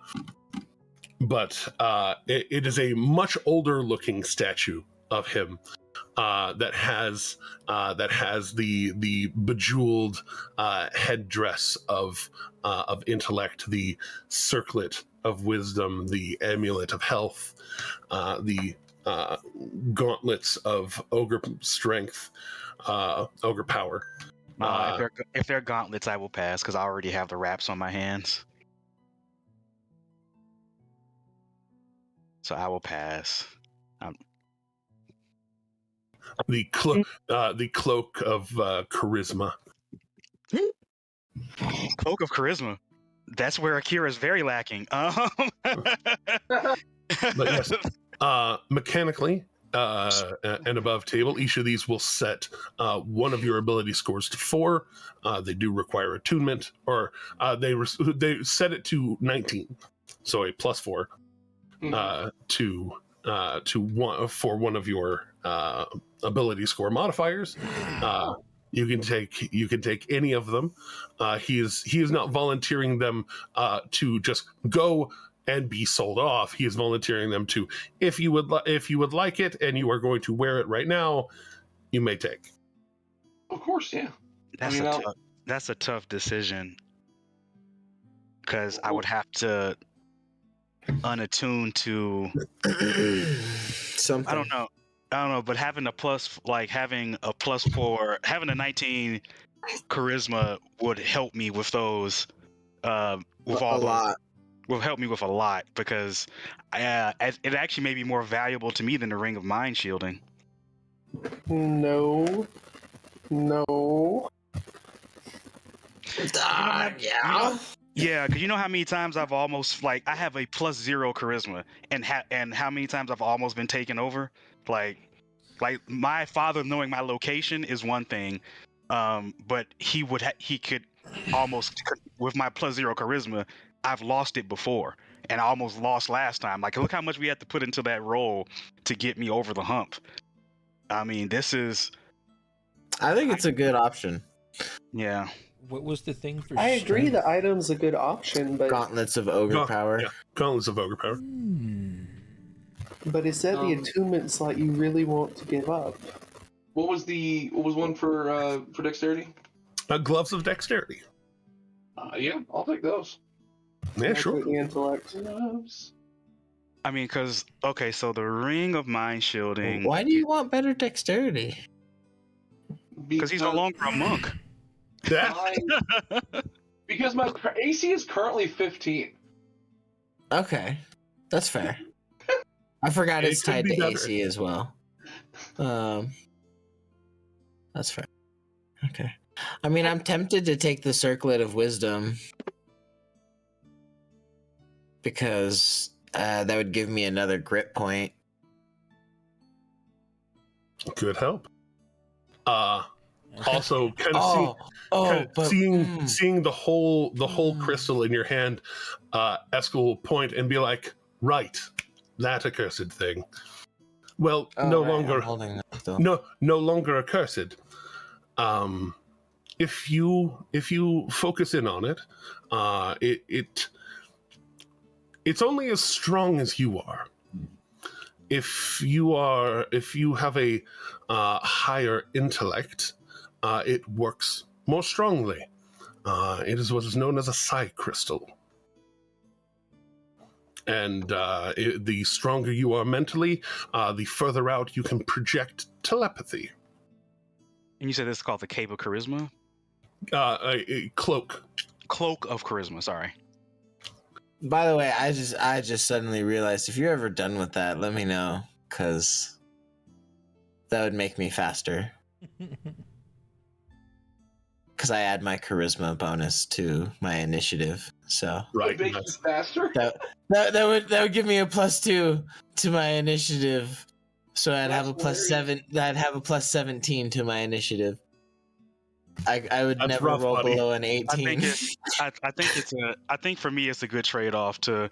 For sure. Because the ring of mind shielding, while it keeps my father from knowing my location and being able to find me, it doesn't help me fight against the control effects that, because I damn near fail those rolls every time.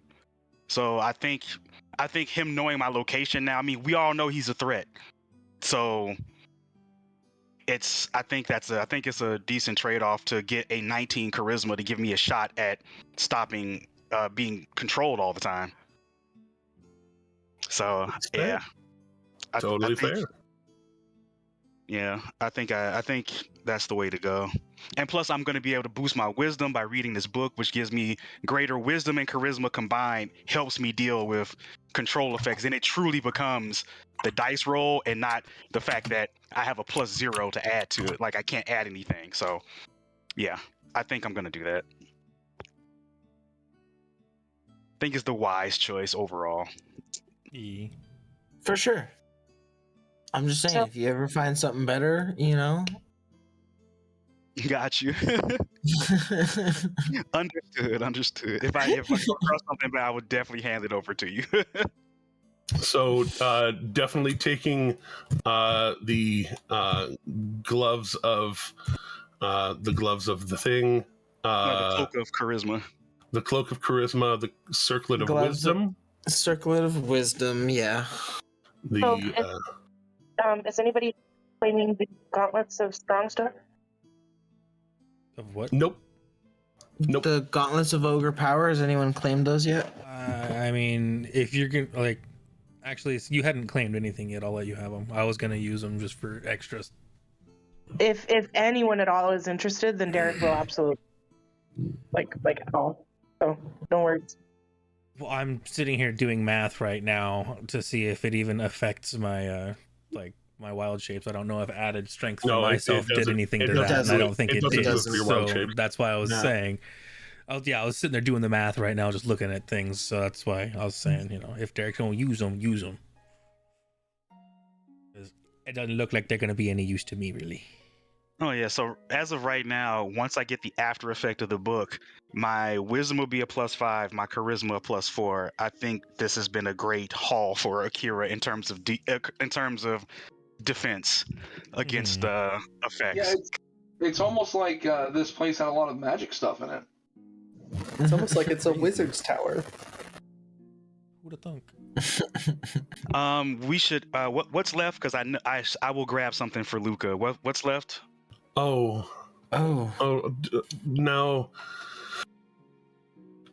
that's a question, isn't it? How constitute is Luca? And also, Luca's been kind of iffy about their attunement slots anyway, so I don't know if they're gonna want.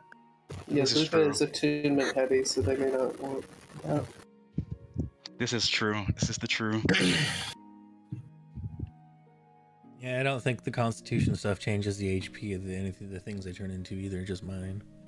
Also true. So sad.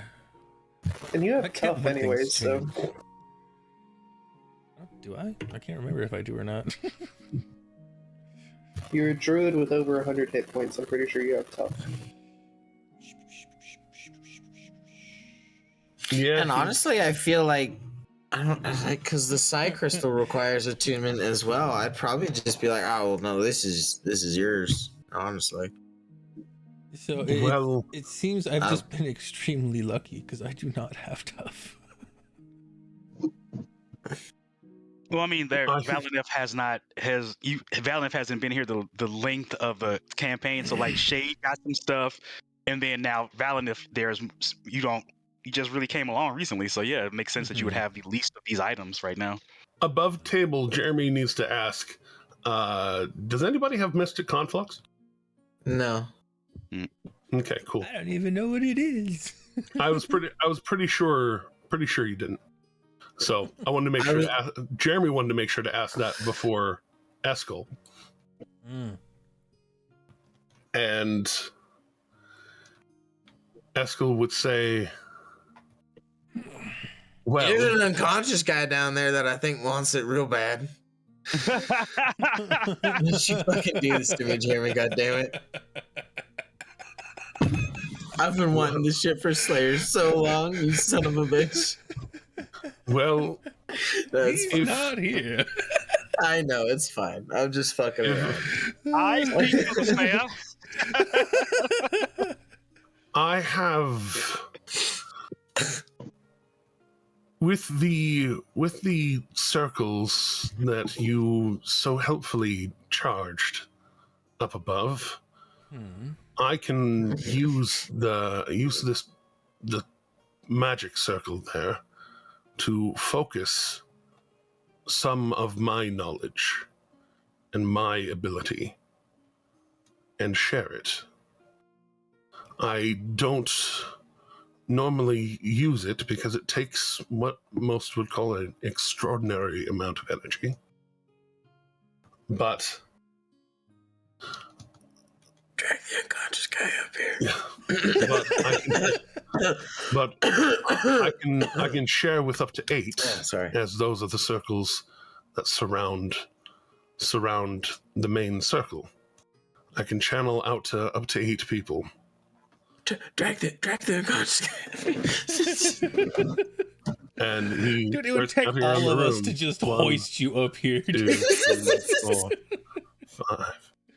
1, No, Derek's got the gauntlets of ogre power. They've got it. I mean, Slayer would make 8.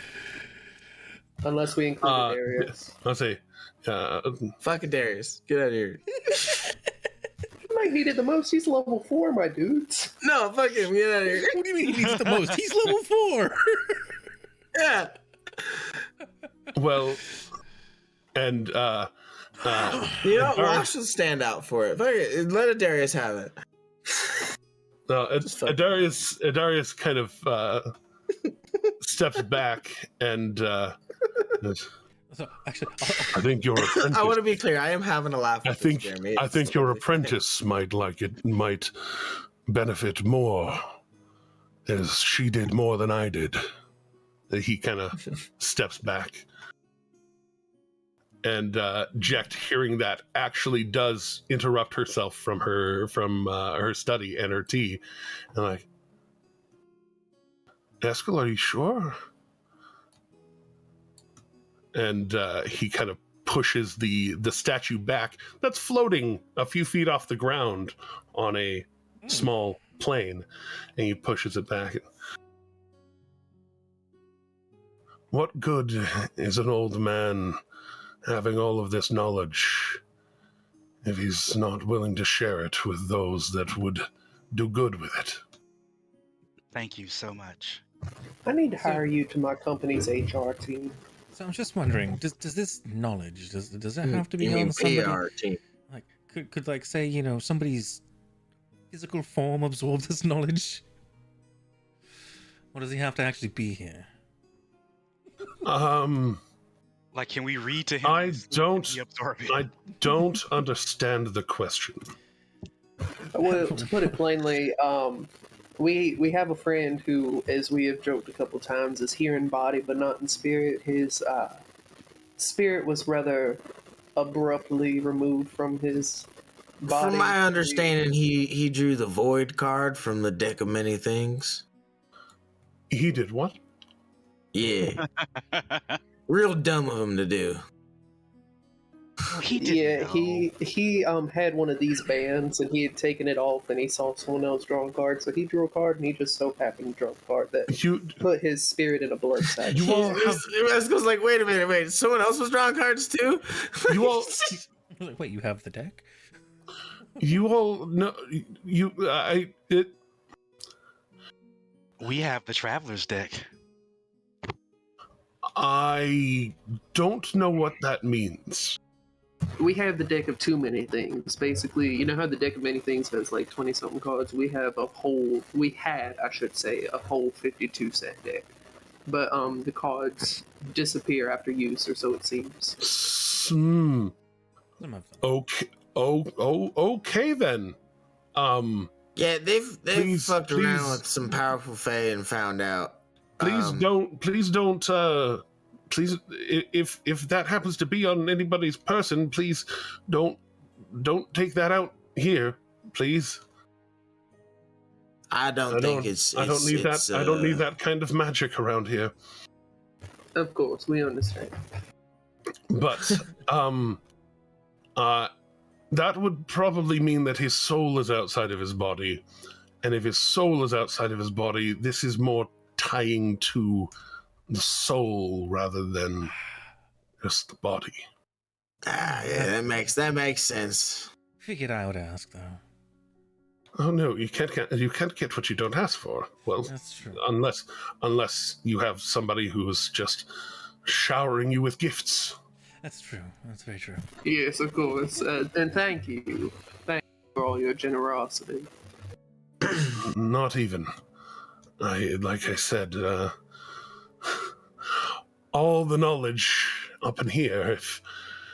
If I were left to my own devices, would still be locked in that circle, or I fear not locked in that circle for much longer. Speaking, She was penetrating into my mind and trying to figure out how to use what I knew to break it. out of curiosity, would you happen to have the capacity to find their friend's soul? That's a good question. I'm not known as the Realm Seer for nothing. Perfect. Maybe while we're 'Cause here, we ask about your other friend as well. We know where the other. We know where Shade is, and we know how to free him. yes, Like, that's literally, we right. have a deal cut with the Traveler. Like, we save the Traveler, we get you back. I keep That's why we're forgetting going to about that. Zephyra to get to the Fae, to go save your head. That's like our current mission. I've not been here when those plans were made, so That's I fair. keep That's totally forgetting fair. that it's a That's totally thing. fair. You don't watch the old episodes? Watch our VODs on Twitch. Watch our VODs on Twitch or YouTube, wherever your videos are sold or whatever. I don't know. Oh, Teddy got the advertisement. It's okay, we all get it at least once. Indeed. Just go watch our stuff. I know. Yeah, just go watch our stuff. But yes, we are currently in the search for shade. Yeah, as I would put it. Yeah. That's our current mission: is the search for Well, shade. with no hint of irony, it would actually be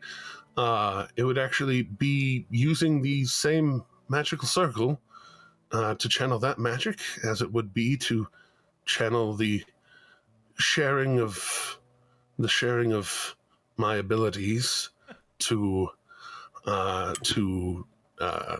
adhere to more magic. What a coinky dink. I would prefer to do the one before the other, the finding your friend before the finding of the transferring of my knowledge and capability, because that will leave me rather what some would call exhausted. Sounds about right. Makes a lot of sense. Which raises a question. Would you, for at least finding the friend, would you like me to, or any of us spellcasters, to pour energy into you for it, or? It would not hurt if you were able to put more charge into some part of the circle. The charge of the circle itself is helpful in this. Also, before I am too destitute of mind, or at least body, Jekt, if you could gather some of the Olisuba leaves from the ebony tree, and some of the Doilet plums, and a few leaves of the Diviner's Allure from the garden. You guys notice that she does not mention that she snipped some weeping death bells or blast herb fronds.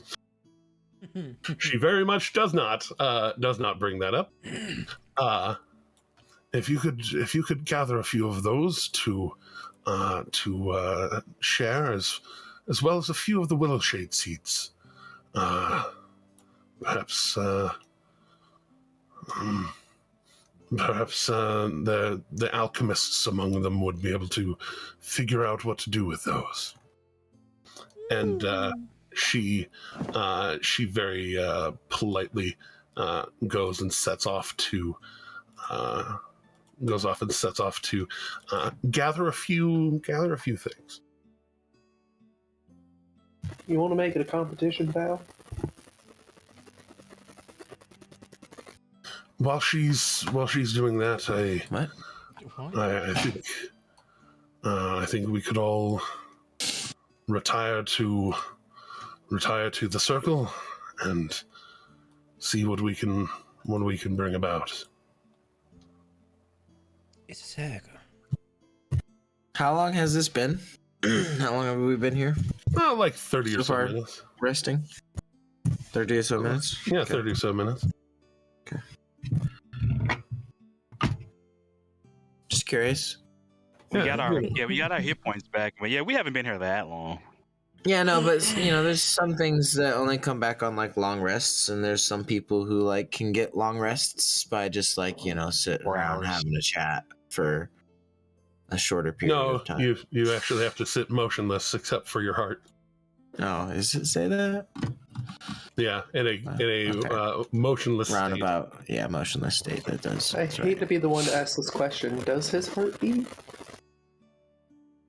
That was a song reference. I would say no, but Totally motionless except for her heart. Yeah, that one went over my head. I'll be honest. Pajamas. Totally confused all the passing piranhas. It's lump, DMCA.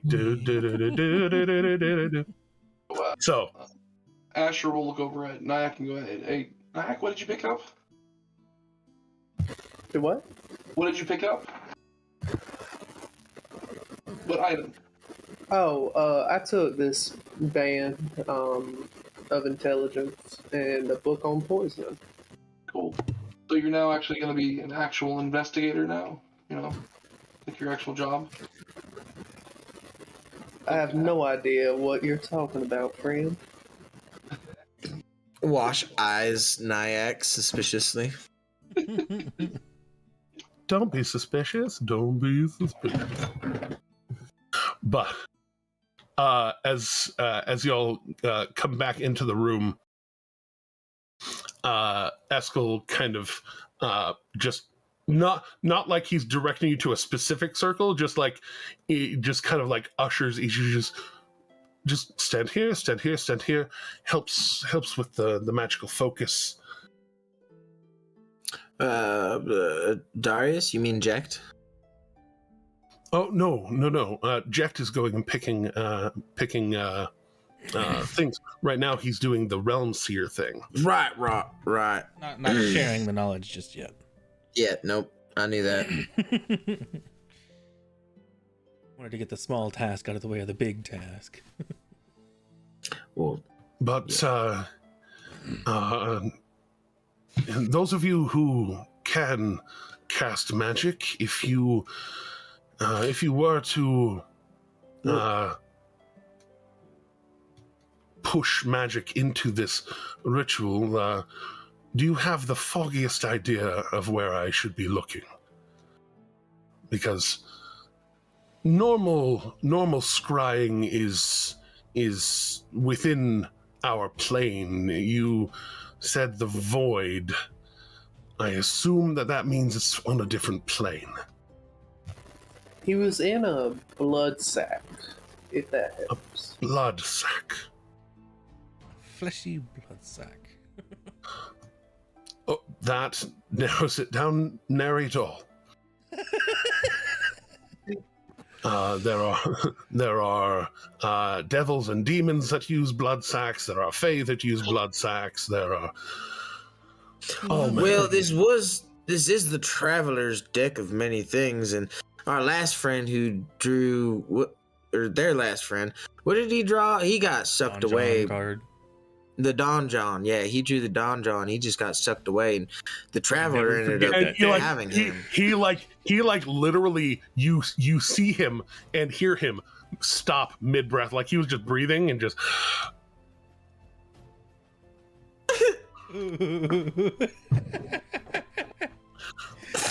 Not one of your party, but two.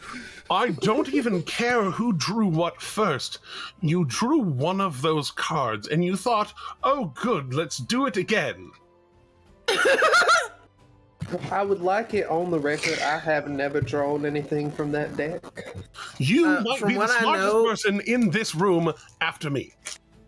Well, I mean, with this band, I do think so, so yes. To be fair, from what I know of their friend who drew the Void card, he's very, very dumb. Wow. As I said, he has an intelligence of 4. He was wearing one of these bands as well, and when he took it off, he was the Void card, barely speakable. Yeah. Not Don John. Well, so I'm talking about myself, not you. Don't worry. I was like, but I'm not that dumb. If it's if it's tied to the traveler, it may be tied to the fae. Do you all have anything of your friends that I would be able to focus myself on? We can bring that guy's carrying his sword, and he's in a carriage down at the bottom of the tower as well. Right. Should we bring his body up here? Do you think that would be a little bit of a better connection? But again, that guy Darius- has a sword that he made with his own Yeah. hands. So Yeah, like he looks towards the sword and sees it on Adarius, and Adarius kind of like turns to the side and like presents it. And he's like, "While that is good, and it would be good if we didn't have the body. We have the body." And Adarius actually chimes up, just like, "I got it." And as he says, "I got it," he does a little salute and then like gestures to the very fine belt around his waist, and that too. and just goes into a run, constitute as that boy is. As much as I know Slayer doesn't like it, he's not in the body to tell. I could have just teleported him here. But Not for nothing.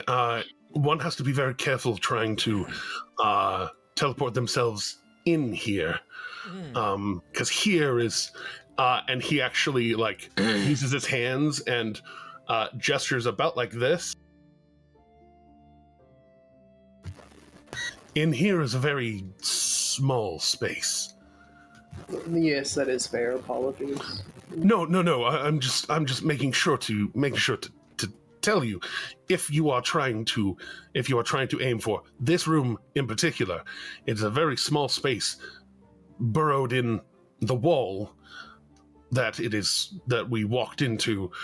You have to be extraordinarily precise about where you're aiming, and he gestures towards the teleportation circle, or if you have the ability to teleport longer distances, you can study this circle and perhaps use it. I'm still working on I think that might actually. actually be the most valuable thing that I could give to you. Start studying intensely. I am actually working on learning that form of teleportation. I should get it in about 11, point to point. if that makes sense. Point to point teleportation, very precise, and I don't mind you taking some notes on this circle. You are considering- truly a blessing. Well, considering in my much more weakened state, you all did not see in your infinite wisdom to just dispatch of me. I take that as a statement of character. I was very much at your mercy just now, and you did not take advantage of it. That is not something that I can say that I was confident about, just because I know people. Well, you're alive. Precisely. So I am taking that as further proof that I can trust you with things like an extraordinarily expensive book, or the location of my most inner sanctum. Understandable. Your trust is not misplaced. I will have this book back to you soon, very soon, because I'm going to start diving in and reading it tonight. Oh yes, not at all. Not at all. No worries. Like I said, if it were absconded with, the great thing about this particular gem is that I can squeeze it if it is still in somebody's possession, and be able to just ping that location and know precisely where it is. And well, in my stronger state, I am able to just teleport where I would like to go, and well, if I know precisely where I'm going, Well, yeah, he doesn't do the physical motion. He just kind of makes a sound with a hand gesture. gotcha. Akira looks at him and bows very gracefully.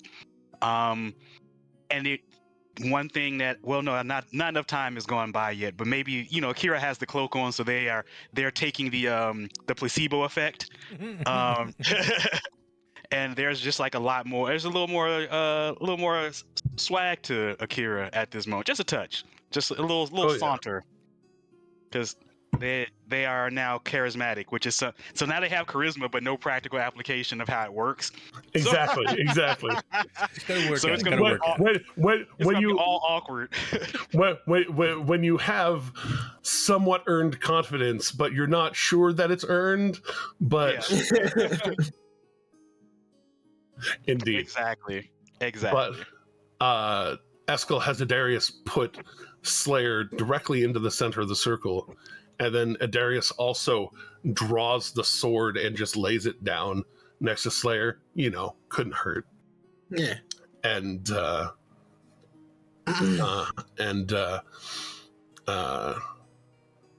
Eskel, from his new cloak, actually pulls a crystal orb out, and kind of extending it out to the middle of the circle, lets it go, and it floats there, looking like some of the magic from being drawn into the circle kind of takes a hold of it, and he begins a chant as it starts. Wait a minute, what's this? Sorry, I'm just scrolling through stuff. I'm like, wait, that's not supposed to be there. Yeah, it's supposed to be there. There we go. All right. So he starts channeling and chanting.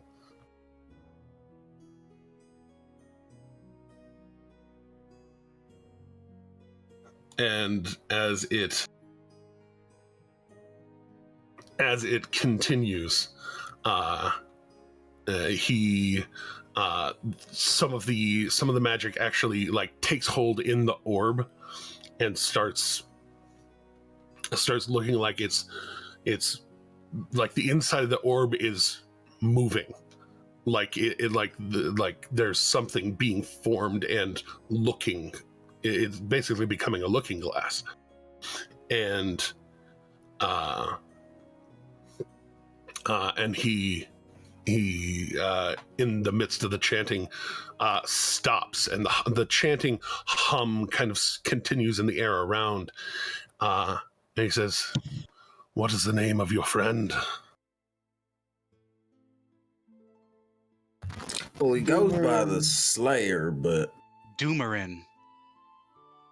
Doomerin the Slayer, the Doom Slayer. The titles he's acquired.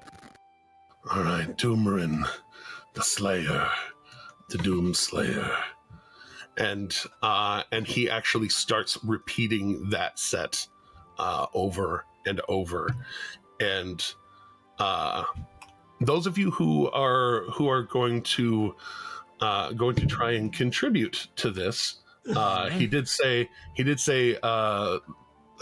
levels of magic would help. Like, just the more the merrier, or The more the merrier. Or the man, the more. Anything specific, or just dropping a level of spell? Like a level of spell, no, just right. Putting more magic into it. I'll pump a 5th level worth. All right, 5th level.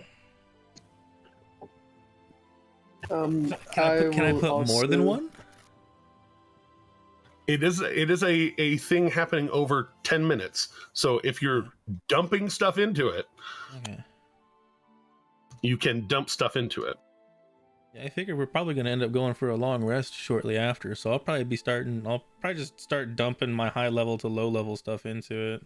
Yeah, I'll follow suit. I have one more 5th level, but I have three 4th levels, so I got one more 5, 2 4s, a 3. How many 2. sorcery points you got left? You could convert some of those into slots too. that's why I'm not super worried about it, but I do have very few left. Okay. Let me see.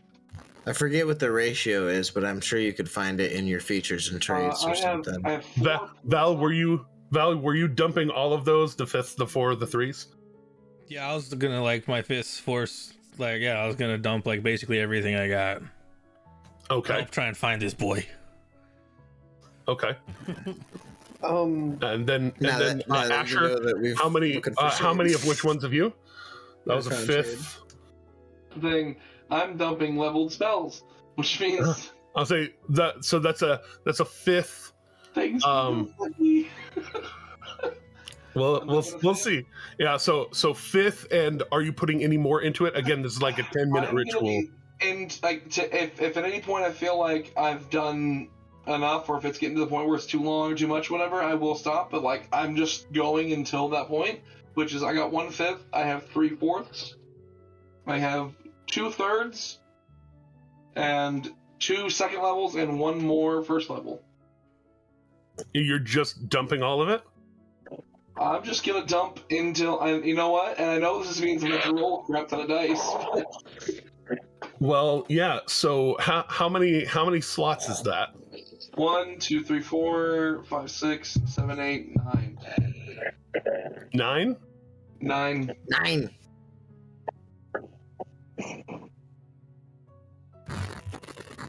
So I did like the 2/5, 2/4, 1/3, and 3/2. Yeah. No. Well.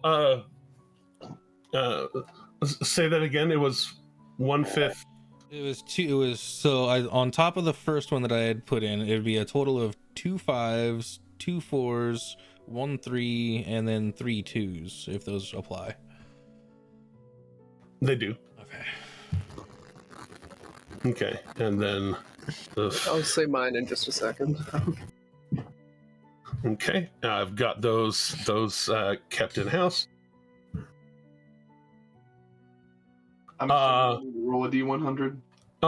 Yeah. Go ahead. You get only one in nine rolls. You only got one. That will be a 28. 28. Let's bring it up. I love that for you. I love hearing that. I'm purposely not looking at the list because I want to know. Actually, this is the saddest thing for you to roll in the middle of a non-combat situation, because all of your spells with a casting time of an action have the casting time of a bonus action for a minute. Oh, okay, well, it just allows them to cast easier for these. Yeah, you just difference now, but hey, it works. Yeah, you're able to pour out, and I interpret that as can also be cast as a bonus action. So basically, you're just pouring spells out of you. I just open my arms to the ground and just magic. My arms wide open into the floor. Scott Staff's a dumbass. I'm gonna Can you take me higher? I'm gonna lift up my claw DMCA. closest. I'm gonna lift up my claw closest to Asher to not get it into the magic that he's dripping on the floor. So. Nice. All right, Nyack. How much of what are you putting in? All I can afford, because I have a lot of spent spell slots, is a 3rd and a 1st. Because I'm going to save my 5th in case stuff hits the fan before we get a long rest. That's fair. And That's totally fair. I do want to note, I hadn't mentioned it before, I don't think, but as I'm casting this magic with how it goes, the glowing of it seems to kind of be coming from my forearm up and out. So yeah. Nice. All right, Derek, do you have any magic that you're wanting to put into this as well? Oh. Can I use the staff's charges to add to this? Can I like discharge almost the entire staff to? I'll allow it. How many charges are you putting in? I'll do 9. All right. Because that leaves me with 11. So because I have 11, so 9 leaves me with 2. So yeah. Nice. Bye-bye. Esty. You what now? We'll do 2. Oh, I am hearing the most robotic of robotics right now. Type it. Can you type it? Or maybe reconnect?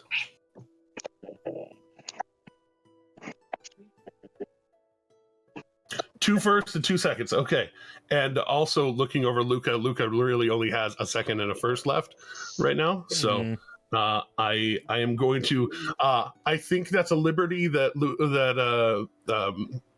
Tim would allow me to take in dumping those. So 2, 1, or 2, 2, 2. There we go. All right. Oh, not minus. Come on, Jeremy. There we go. All right. That's so many spells, so many slots. All right. And so as you all start opening yourselves up and kind of draining your magic into the ritual. Ooh. This ritual was only saved by the amount that y'all put into it. really? The goal was 100. And what was it? Did it hit a 30? Was it? Yeah. And we pumped in 70. Yeah. The goal was 100. Oh man. Yes, you did. Yeah. That's awesome. Everything helped, yeah. So pouring all of this magic into the spell,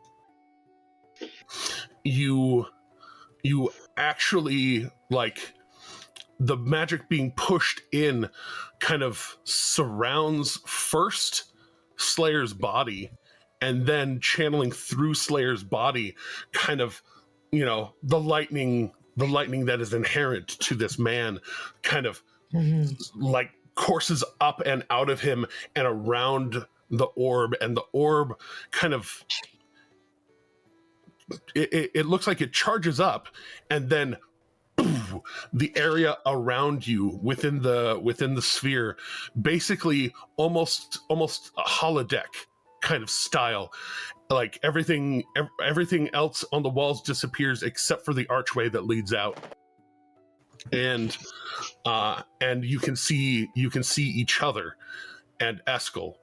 And Eskel kind of has his hands out and looks like he's able to at least turn the dial, as it were, looking around. And as you look around, you see a grove. And several of you were around to hear the ramblings of Slayer whenever he talked about being able to see the field where Shade was. And first you recognize his description. And then you actually see bound to a tree the red fluff of hair, manacles, basically just like chaining him to this tree. Looks like he's a little beat up, a little worse for wear, one might say. This elf that looks like he's been not just beat up, but he has cuts on him. Looks like he's been sliced very precisely. A certain amount of sliced to hurt, but not killed. an almost psychotic kind of precision. Mm-hmm. And then looking past him, or looking beyond him, and around, you actually look down and you see where this scryball has focused is actually on a beautiful woman.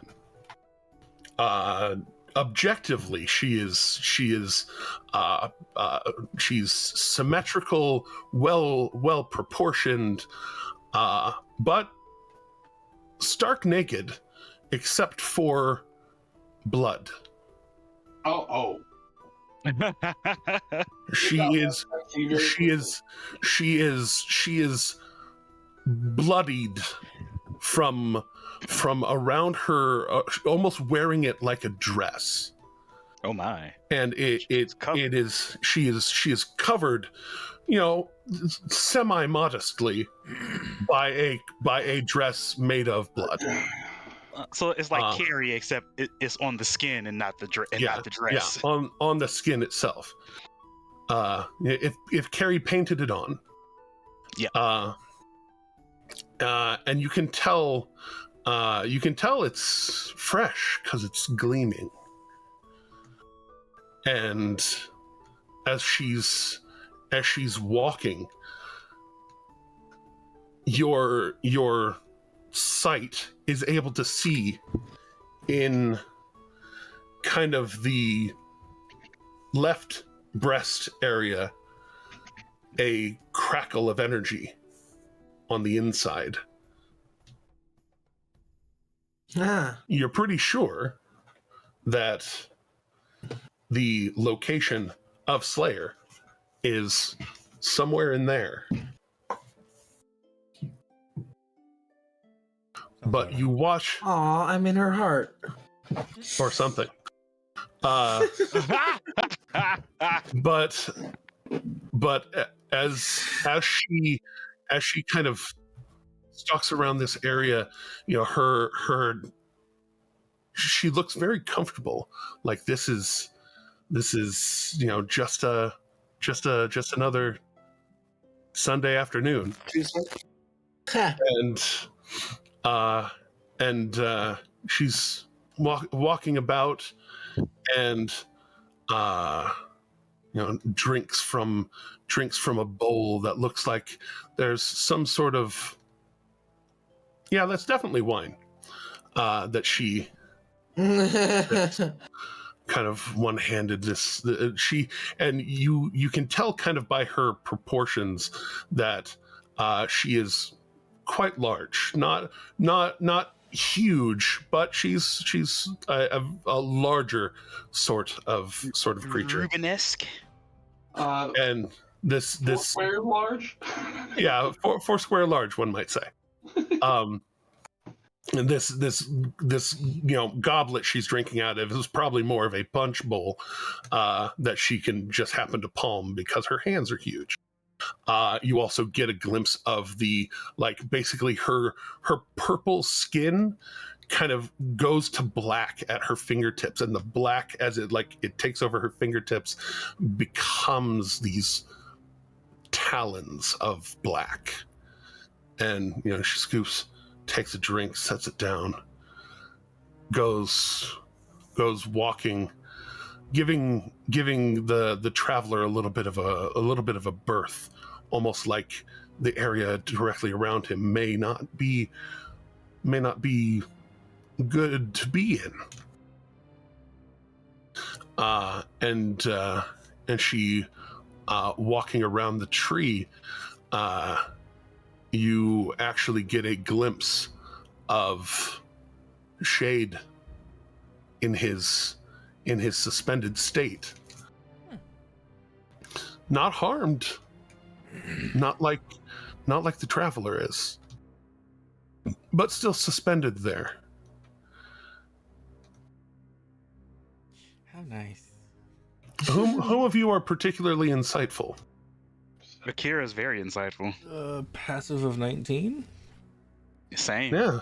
Go ahead and throw Passes insight. for 15. Those of you proficient in insight, go ahead and throw insight. Just a flat insight, I'm assuming. Yeah. That's why Hey, we're let's having a lot of go. that's why we're having several people throw for it. So me and Sean throwing the same 27s. My one roll today. I'll jump on this train as well.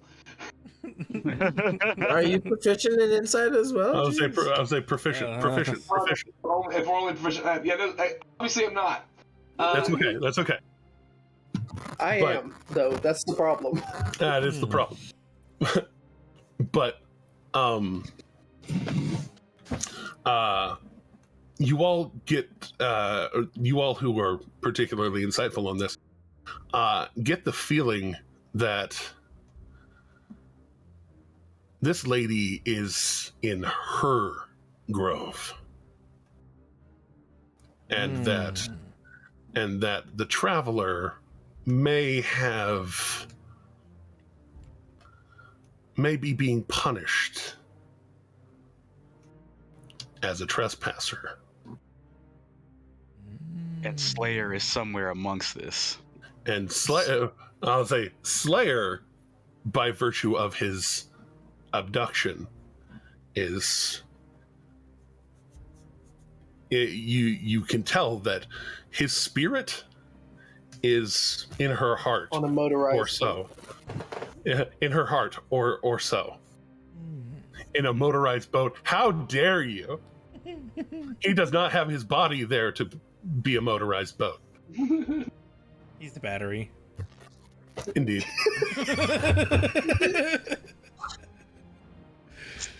Gotcha. Well done. But as You could say I'm a tear in her heart.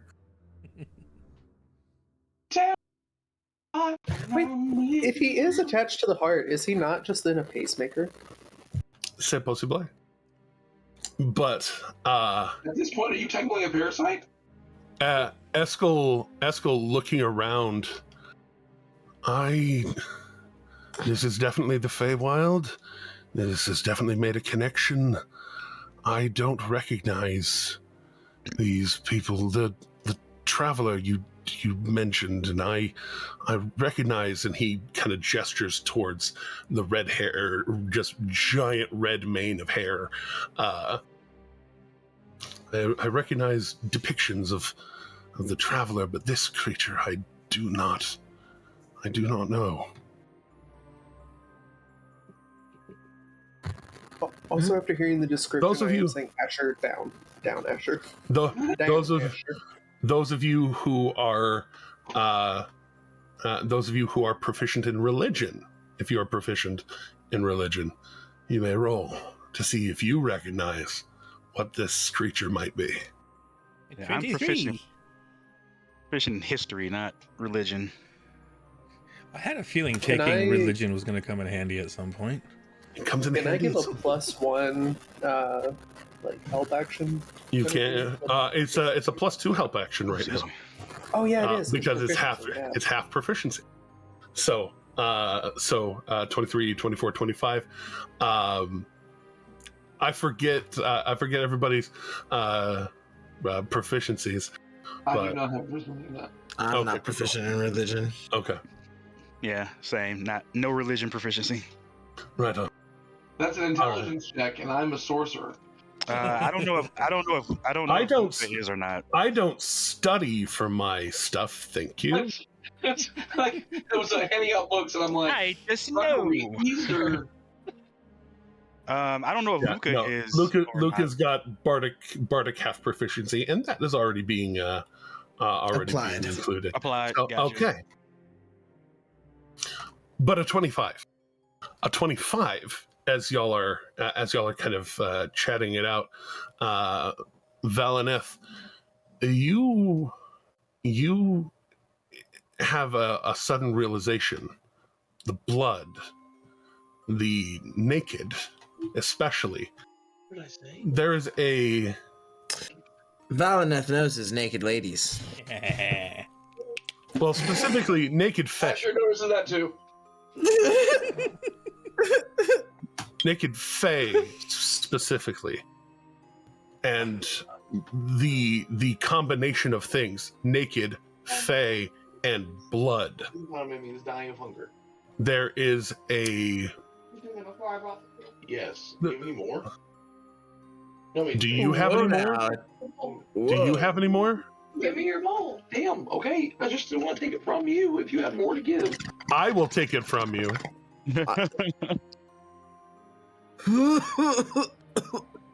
But That's good tea. But there we go. As you ponder this, you have a realization of one of the lesser idols of Exandria. Not an actual god, at best a demigod, or just a very powerful witch or something, but she's been around for a very, very long time. Someone named Vesh, known as the bloody... Oh, fuck. known as the Bloody Siren. Her people who worship her engage in like ritual orgies and masochistic kind of rites. These hedonistic kind of blood orgy kind of things where to get her attention, to try and gain her favor, to try and conjure her to come around. And what has always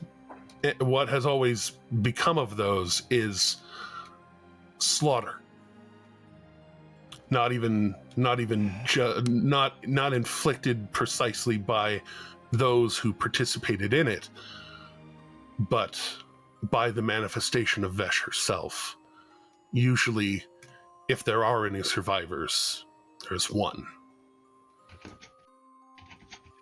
Oh, and boy. But at the same time, that's how the mortals get her attention. She herself, and especially as you're watching her right now, she's not in a cutting sort of mood. She's not just tearing into the traveler's body right now. She's perhaps already done so for today. But you would know with a 25 that she, like many fae, is many things all at the same time. She has moods of sacrifice and pain, and other moods that are more benevolent, more merciful. And because of fae, her whims are almost incomprehensible. Most people that have tried to figure out precisely her motivations usually find precisely how many claws she can put in somebody. I posted a picture of her in the soup chat for anyone who wants to see. It was what we're seeing here. Yeah. And you did it perfectly. She has this dark purple mane of hair going down that is probably, the picture doesn't do it justice really. It's probably down to the back of her knees, which is probably 7 or 8 feet from the top of her head to the back of her knees. And it looks like it is plentiful, not as bombastically curly fro, this archway of a fro that the traveler has. It is long, silky, voluminous, and looks like it can whip back and forth, as it were. I whip my head back and forth. I whip my head back and forth. But lastly, you would know that when she picks someone that she finds favor with, or that she decides she wants to keep, she may take a number of lovers or not patrons, but those who are using her as a patron. But she is extremely jealous. She may not only have one, but she must be the one. Her worship from those who worship her or that she picks must be absolute. Because if that wanes, then she's not the object of affection. And she is, where many of her whims are unknown, her whims towards violence, towards those who stray from her, is pretty absolute.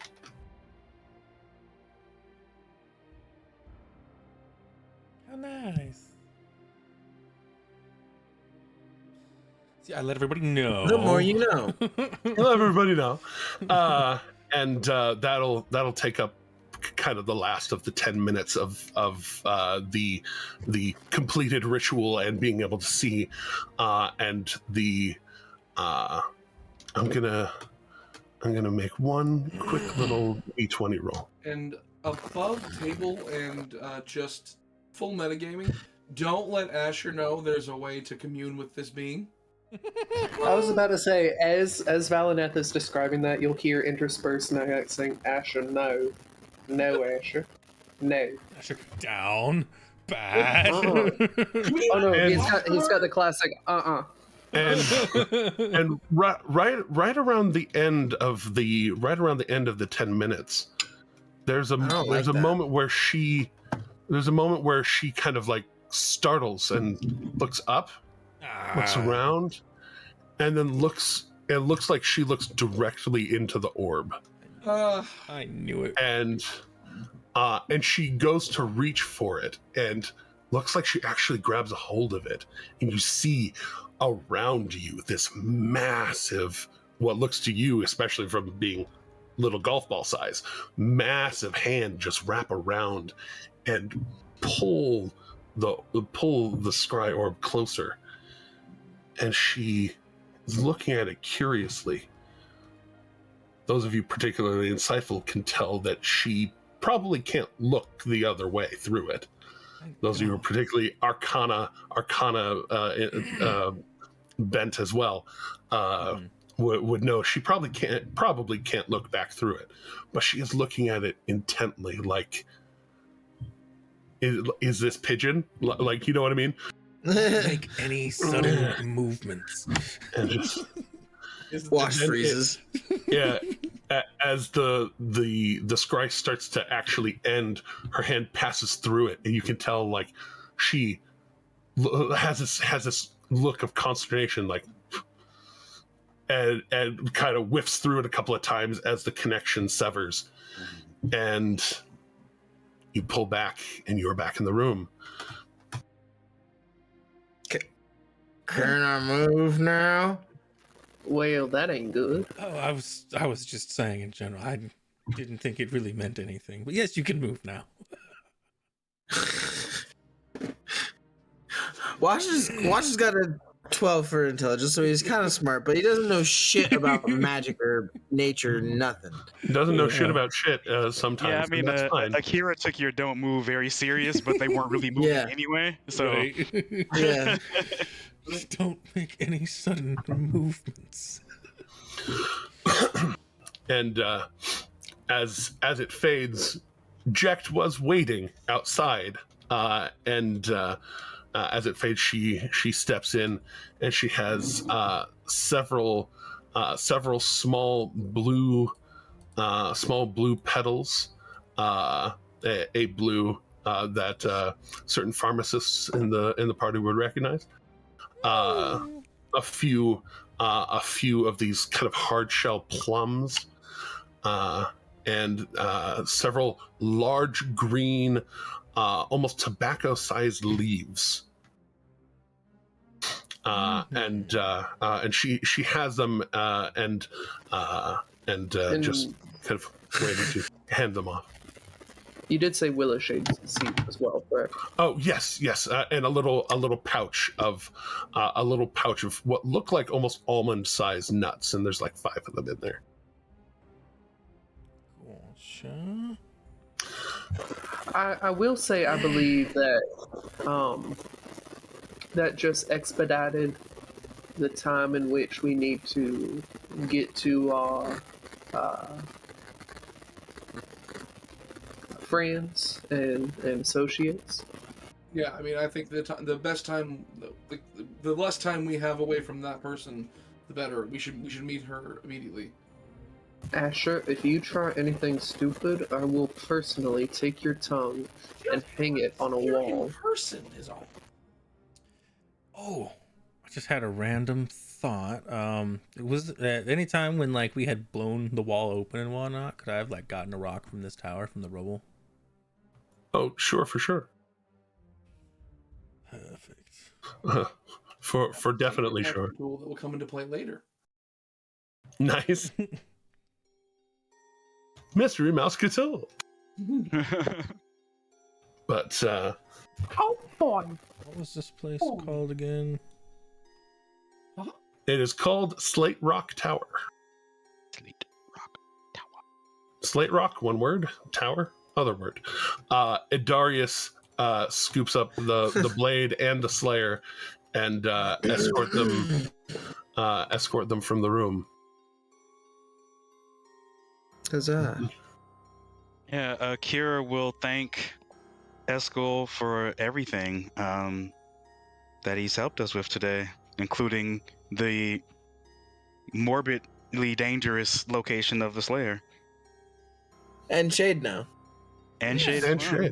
Shade. So they are in the same spot. They're in the same spot. It's kind of a good thing, kind of. One stop Kinda. Fey Realm shopping. One stop Fey Realm shopping. You Just just gotta It's the Walmart. just of the gotta Fey rip me Realm. out of her chest. You don't gotta kill her. You just gotta rip me out of her chest. Just cut a hole and I'll tear my way out. Or somehow we find a way to send your body into her chest.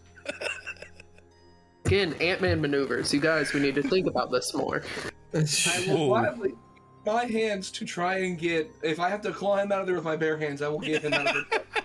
Asher, you are this close to being benched on this mission.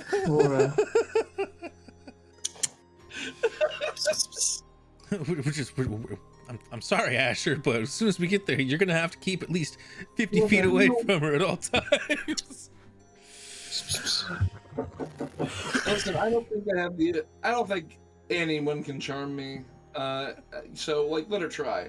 Please let her try. Please, Please let her try. Let her try. Please let her try. Please. I think they make certain cages to help against this problem. Anywho, Well, So I hope that was sufficient to give you an idea of to focus yourselves when traveling through the Fae. Having a strong sense of where you're going can be much more useful to you than your senses. Your certainty of direction it cannot be certain in the Fae. Your destination needs to be your certainty. funnily enough, our navigator is the one that you just had sitting on that altar up there. Well, you would think that if he's a hunter here on the material plane, his senses of direction can definitely help on the material plane, but one's one's constitution of mind can be much more useful in the Fae. You might be stronger in that regard than he would be. Well, thank you. I'll take that as quite the compliment, and I do promise once we get him back, I will hold that over his head until either one of us dies. Fantastic. Is there anything else you require of me as soon as this part of our interaction is done? I am going to have to be helped to my bed by Ms. Jacked. I think we have the information we need. We thank you for the gifts, and we wish you a swift recovery. And Akira will bow, and once again having a little more grace than they've normally shown. Were we going to have that one other ritual? The Yes. linkaging? Yes. Yes. Yeah. That's why I'm wanting to That's make what he's sure saying. that business is concluded before that, because it will wipe me out pretty heartily. Derek's gonna speak up. Do you need a hand getting to your rest? I'd be happy to help. Jekt will be able to summon a floating disc and be able to carry me without effort. But if you really wish to help me, you look strong and capable enough. I suppose you could take me. I mean, you've taken really good care of my charges here, so I'd like to return the favor. Certainly. But yes, in that case, Jacked, you're off the hook for today. Also, before I discombobulate myself too terribly, he kind of in a similar kind of like performative, you can tell that he's called himself an old man. His other mannequin of himself was much older. This is a much younger, sprier man than he is alleged to be. Didn't Jack say something about that before? Jack did tell you, that he had cloned himself into a younger body, but he kind of does this kind of dance. And it's a very complicated set of of maneuvers to arms out. This almost I hate to call it an anime style, posing and spinning but it's very much it's like he's executing a key in a lock that is a 4-dimensional kind of key, and the bricks around kind of shift again a little bit, and he speaks out to it. Slate Rock, please recognize, and he actually starts pointing around the way and pointing to Luca. Luca says, Lucius de Batois, and pointing to Akira and Nyack. Each of you kind of trying to prompt each of you to give your names to the tower. Akira Soul. Valineth Holder. Derek Gentry. Everybody, sound off. Washburn Parchwood. Derek Gentry. Asir Shesk. And as each of you give your names, they are welcome in the tower and are not to be defended against. And the tower, the bricks kind of like ripple for a moment and just and like the command is being put through the stone and out, and you can kind of hear it from the archway leading out, this kind of like shift wave going through the entire tower. And he says, in case my ability for hospitality is not exactly aloof when this completes, on the second floor across from the library, there are 4 guest rooms that you can split amongst yourselves if this has left you not in traveling shape for today. But as long as you don't go picking anything else in the garden, you may visit through the garden and go and sit and enjoy the prettiness and all of that. But is there any kind of membership program I can get on that I can maybe come by once in a while and gather some herbs? So subscription service.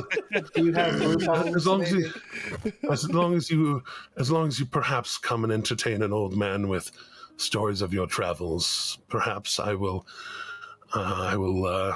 allow for further usage of things. That could be arranged. I'll help Valineth. I am a bard after all. Those doilette plums, and there's 5 of them there. Those doilette plums, if you just kind of crack into them fresh, and juice them immediately, they operate as a healing potion, kind of fresh as they are. If you adequately ferment them over the course of a week, their potency increases. And there's a week long fermentation, and there's a month long fermentation, and if you really commit, there is a longer fermentation process. But that gets a little finicky, and the longer it goes, the harder it is to keep it proper and from spoiling. So usually the week long one is a little more guaranteed. Gotcha. If it spoils, could it be used nefariously? I mean, probably. I don't know of anybody who's tried. Usually things that heal and then spoil, I would assume that they would harm. Well, if anything, I'll give it a go and try and make the ones with a really long term, and then if they go bad, well, you can have fun. But those sounds like a deal. Those 3 allure leaves, they can be mashed down into a powder and smoked. Oh, that's what those were. Yeah, I caught it. And then here I was in my head canon. I was like, Wash is like, I need to smoke. Grabs one of the big leaves, rolls it up. Nice. Oh no. Oh no. There was actual tobacco leaves and stuff. I'm pretty sure that we had gotten though. No, that's what he was talking about. No, the little blue ones. There are 3 of the little blue ones. Those are the allure. Okay. What was the big green? There were big green ones, weren't they? That were like... hold on. Let me make sure to actually show those the poisonous on ones. Yeah, are they? Diviner's Allure, Doilette Plums, and then the tree is the Olasuba leaf. Oh no! It didn't. Wait. Did it go behind things? No. I am defeated by myself. Yes, no, maybe. I don't know. Can you repeat the question? I was hoping at least somebody would catch it. You're not gonna DMCA me. I think it might happen right now. I knew exactly what you were referencing. I was just trying not to sing it out loud because it's so infectious. There we go. Close enough. You're not my DMCA now.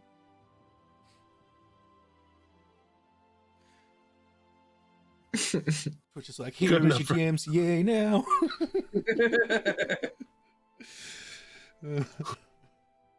We're gonna get the stream shut down. DMCA. There it goes. It finally did it. All right. So work around the DMCA. So there we go. Now everything's in actual proper order, and I didn't totally fuck it up this time. So Huzzah! Huzzah! I love that. I love that for me. Yeah. I always put things in the wrong order. Exactly. But there we go. And then the super leaf. That is.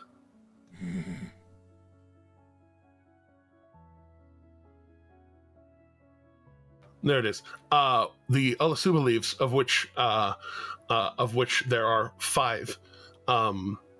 When dried and steeped into a tea, they can help the body recover from strenuous activity. If you drink a dose of Ulasuba leaf tea during a long rest, your exhaustion is reduced by 2 instead of 1. Ah, it's actually really nice. And then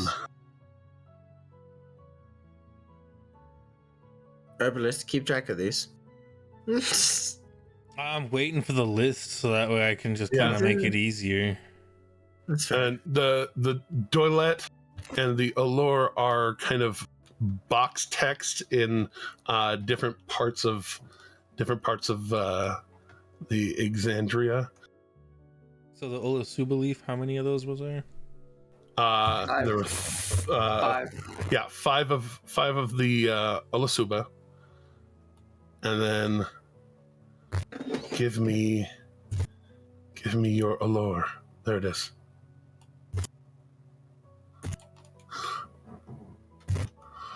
Oh Lord, where were you? You were not with this one. Where are my drugs? Give me my drugs. Give them to me. Right here. Is Ulasuba leaf something that would be found in, like, say, is Nay. it found all over? Is it found anywhere specific or what? It is as far as an item, it is actually an item in the items. Well, no, I mean, like, in Exandria, where would it grow? Oh, in Exandria, it grows in the Menagerie Coast. It is actually particularly grows in the more fertile areas of the what's called the Oathmore. Okay. And there's a city called Othamore, and there's a city called Otha that is along the coast. It's kind of a marsh area. Okay. That is to take you to the big wild mount. Whoa. Kind of in this area.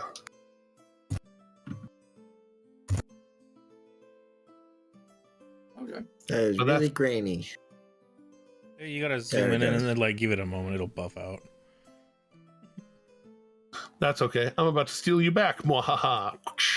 Yeah. Whiplash. So rude.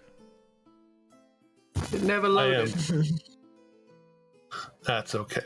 You can look at your maps of Wildmount and the Explorer's Guide to Wildmount, which you can find on... Never mind. Wherever your books are sold. Sold near you, that's exactly what I was going to say.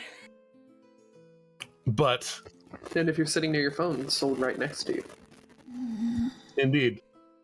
But... I'll find the oath or the allure text later when I can find it. I think I spent long enough fucking around with the book and it not pulling up where I thought it was. So I love then I'll that just for ask the handful of willow shade nuts. the willow shade nuts. There's actually a thing for willow shade oil.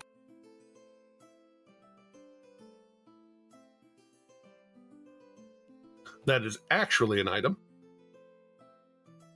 And if you juice those willow shade nuts, they juice into an oil that a creature can use its action to apply the oil to another creature that has been petrified for less than 1 minute, causing the petrified condition on that creature to end at the start of what would be that creature's next turn. Another one that could be nefarious. Yeah, things that could be very, very nichely useful.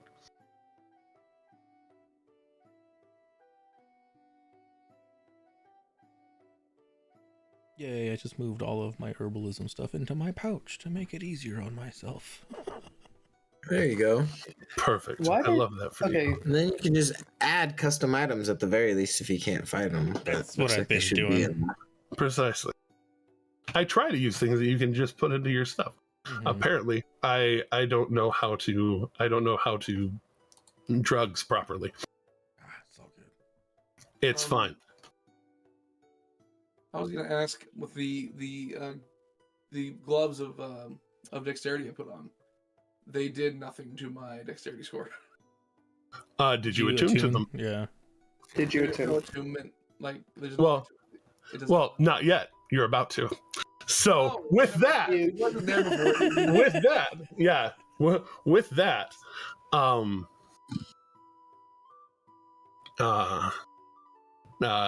Eskel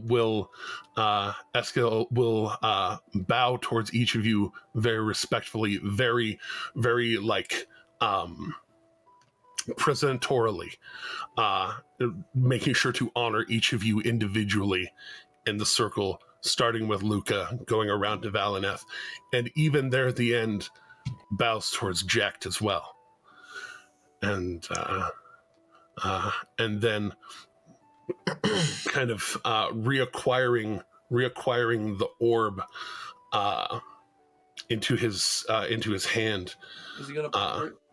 He is about to ponder his orb. Okay. He places both hands on it, and I forgot how much this thing weighs. and calls into it.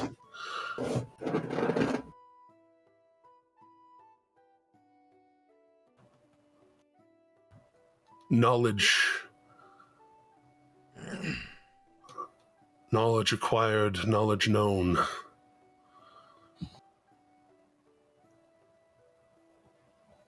Share the conflux of your threads. I wish to share this knowledge with those that surround. And the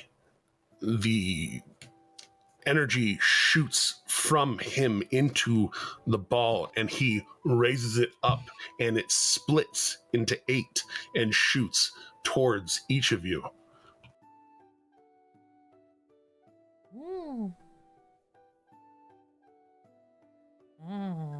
And as it does, he holds his arm up, and then you can kind of see his body desiccate a little bit, just like his skin tightening to his muscles, a little bit less fat and muscle kind of in his arms and even in his face a little bit, and it comes down, and he kind of barely catches it and barely catches himself, and the magic in the circle all snuffs out.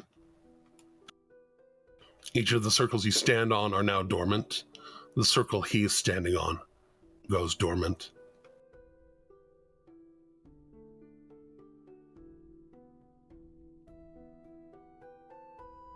Dang. And he kind of takes a labored breath, and Jekt kind of rushes over to him and kind of catches the crystal and gestures over to Derek. It is garbling you up for no reason. What was that? Typing. Yeah, I was Okay. assuming they're gonna help Derek him. will help him. Yeah. Okay, yeah. he was just gonna Makes sense. speak towards you as you rush towards him. I was like, I'll take Lift him like wee baby. I'll take that escort now. And you're able to just kind of fire him and throw him over your shoulder pretty easily, especially now that not insignificant amount of his muscle mass has suddenly gone away. Wow. And as you go to take him like down, a wee baby.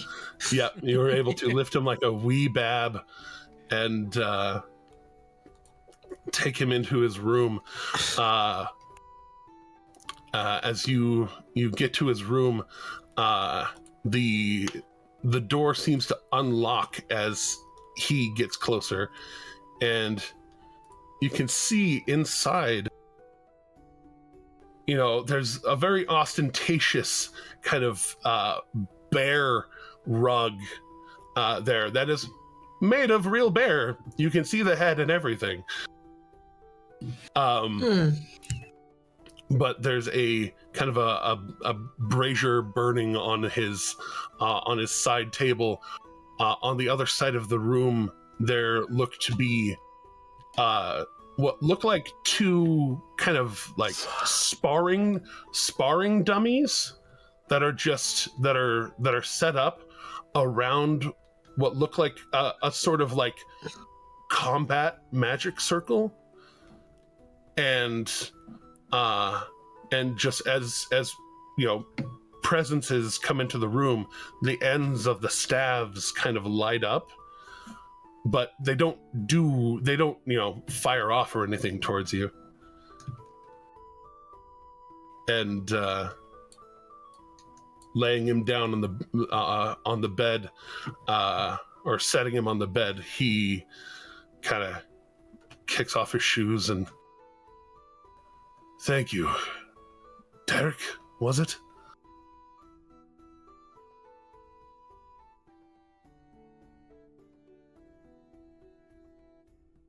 Well, whatever it is that has brought you to be their charge, I was able to see you during the battle. Wasn't in control of the body, but I could see through it. Yeah, no worries. Anytime, just happy to help.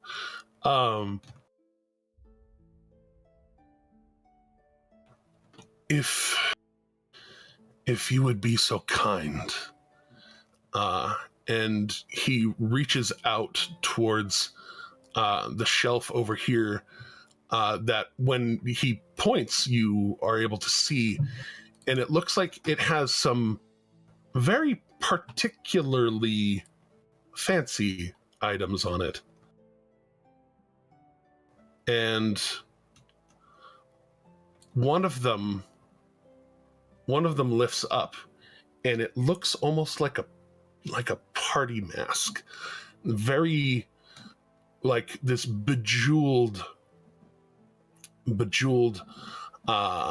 mask, beautiful diamonds and emeralds and rubies, and this vibrant red to the cloth of it. and he calls it over and presents it. And he says, You don't have to take this yourself, but you seem to be the quiet and discerning type. I trust you to know perhaps who might be able to use this to its full potential.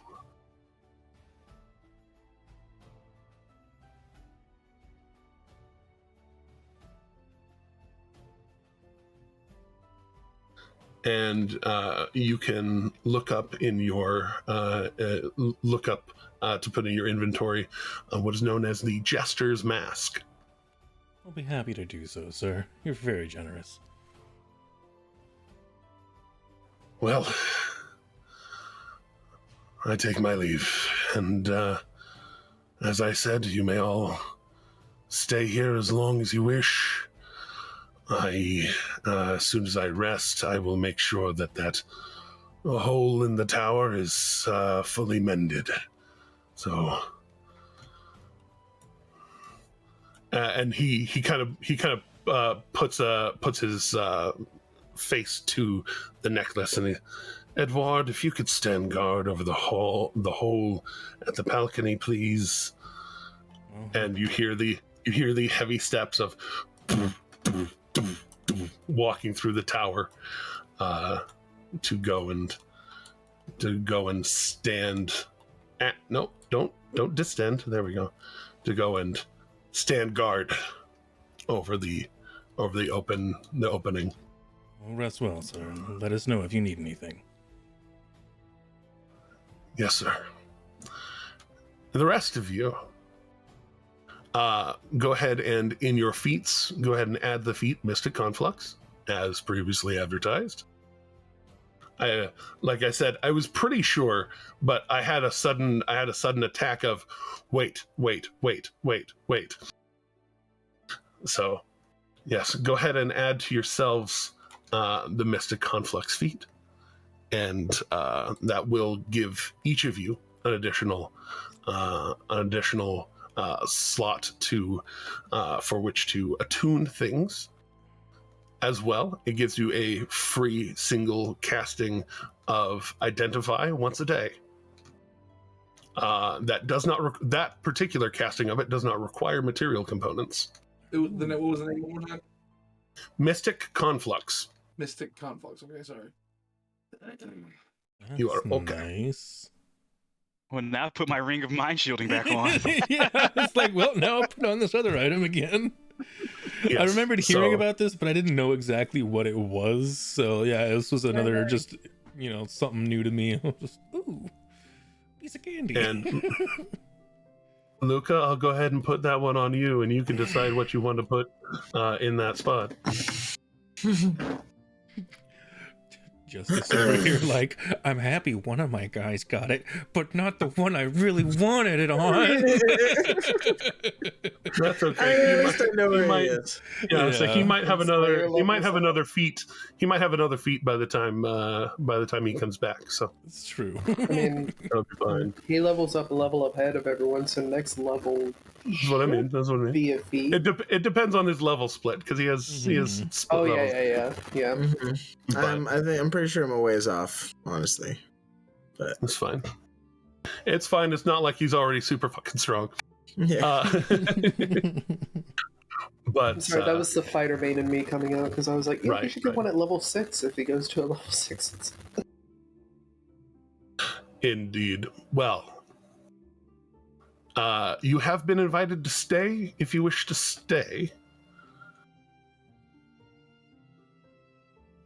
I mean, I don't see why we can't stay there, I was about to say, we have been pretty magically taxed. Isn't it only like midday?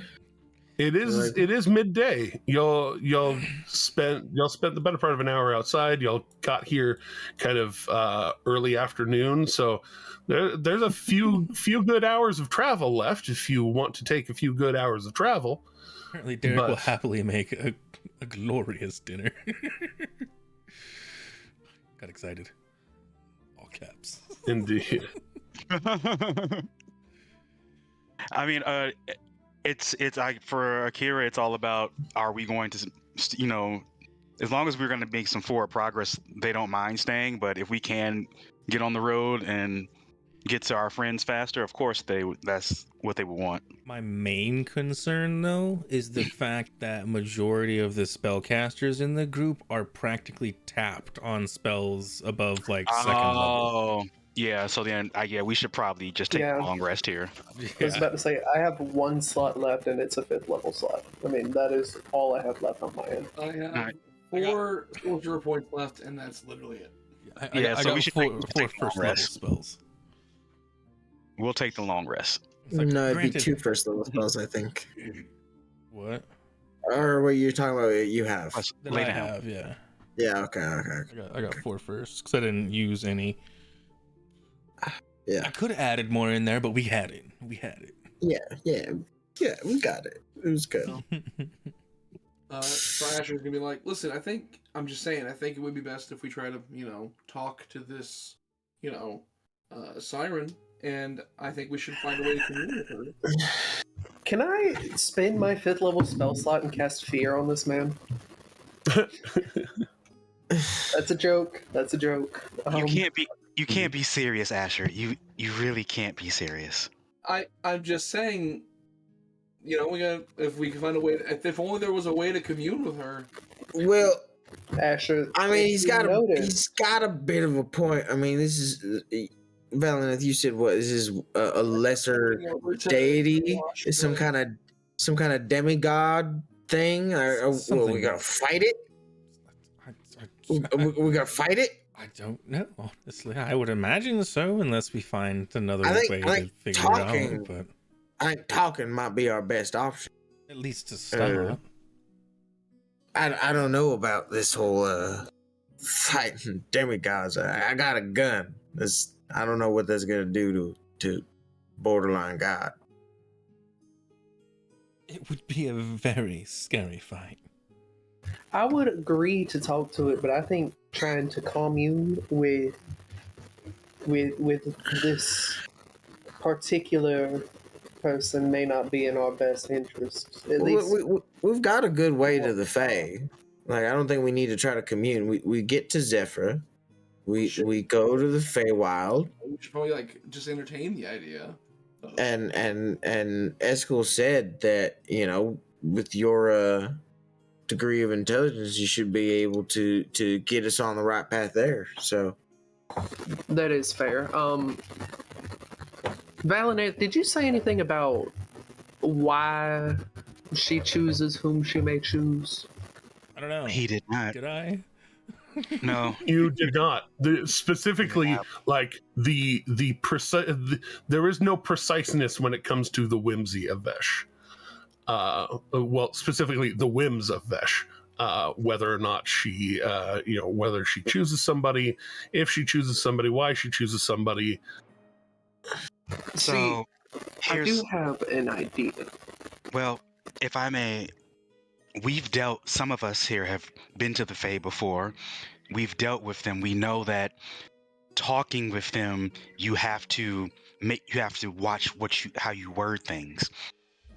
We can't just go and ask for her to give up her heart. We have to have something in return, something that she would want. So if we want to talk with her, we have to A, watch what we say, and B, have a acceptable substitute, or we'll be just like the Traveler. Remember, we are entering her grove. We'll have to play by her rules. Mm-hmm. Well, I do have an idea then. I can't say all the details, but if we have to trade, which I understand that about the Fae, I may have a few bargaining chips up my sleeve. Yeah, but you should make sure all of us know what these bargaining chips are, because she could choose to ignore you and talk to one of us. The will of the Fays are strange, and whimsy is real. Deadly whimsy over there. Give me 20 seconds and I will list those bargaining chips. 1, 2, 3, 4. Get your booty on the floor. Gotta get up and get down. Because You said 20 seconds. I was gonna start counting in 20 seconds, but I mean, and the only reason I'm stressing on that is because Nyack they could totally choose to like not entreat with you at all because they don't like something about you, and then we don't know what your What's there bargaining chips not to are. like about me? And then we don't know what your bargaining chips are. Wash raises an eyebrow. Well, I'm just gonna let that slide this time. What I was going to say was, and again, I can't really tell you till we're closer, but there are a couple people that she might be interested in. Wait, you want to hand over a person? If I'm it already not demands it. liking this idea. Why are you looking at me? I'm not. And you asked what there's he not is actually not to like. looking at That you. seems very unethical. Above table, did y'all take Amulet of Health? No, I don't think any of us did. No, I don't think you any were of made aware of that. Okay, double checking. But maybe we can leave that as an option for Luca. Yeah, we can. Health. Oh, was that the Constitution thing or something? Yeah, that's the Constitution one. I was contemplating it, but again, I don't think it changed anything on my stuff. So, other than my own, but that would be one thing that Luca might be able to use. So, in the meantime, I'm going to put it on Luca's sheet, and he can kind of decide if he wants it or not. There you go. Here's an idea. As I said, my bargaining chip, I never claimed for it to be an ethical bargaining chip, but it is something we have in case we need it. Let me just put this in front. The only bargaining chips I'm interested in are the ethical ones. I'm not sacrificing someone's life that's done no harm to me or my friends we'll find another way. We won't be sacrificing anyone. But I thought you also wanted to destabilize the Dwendalians.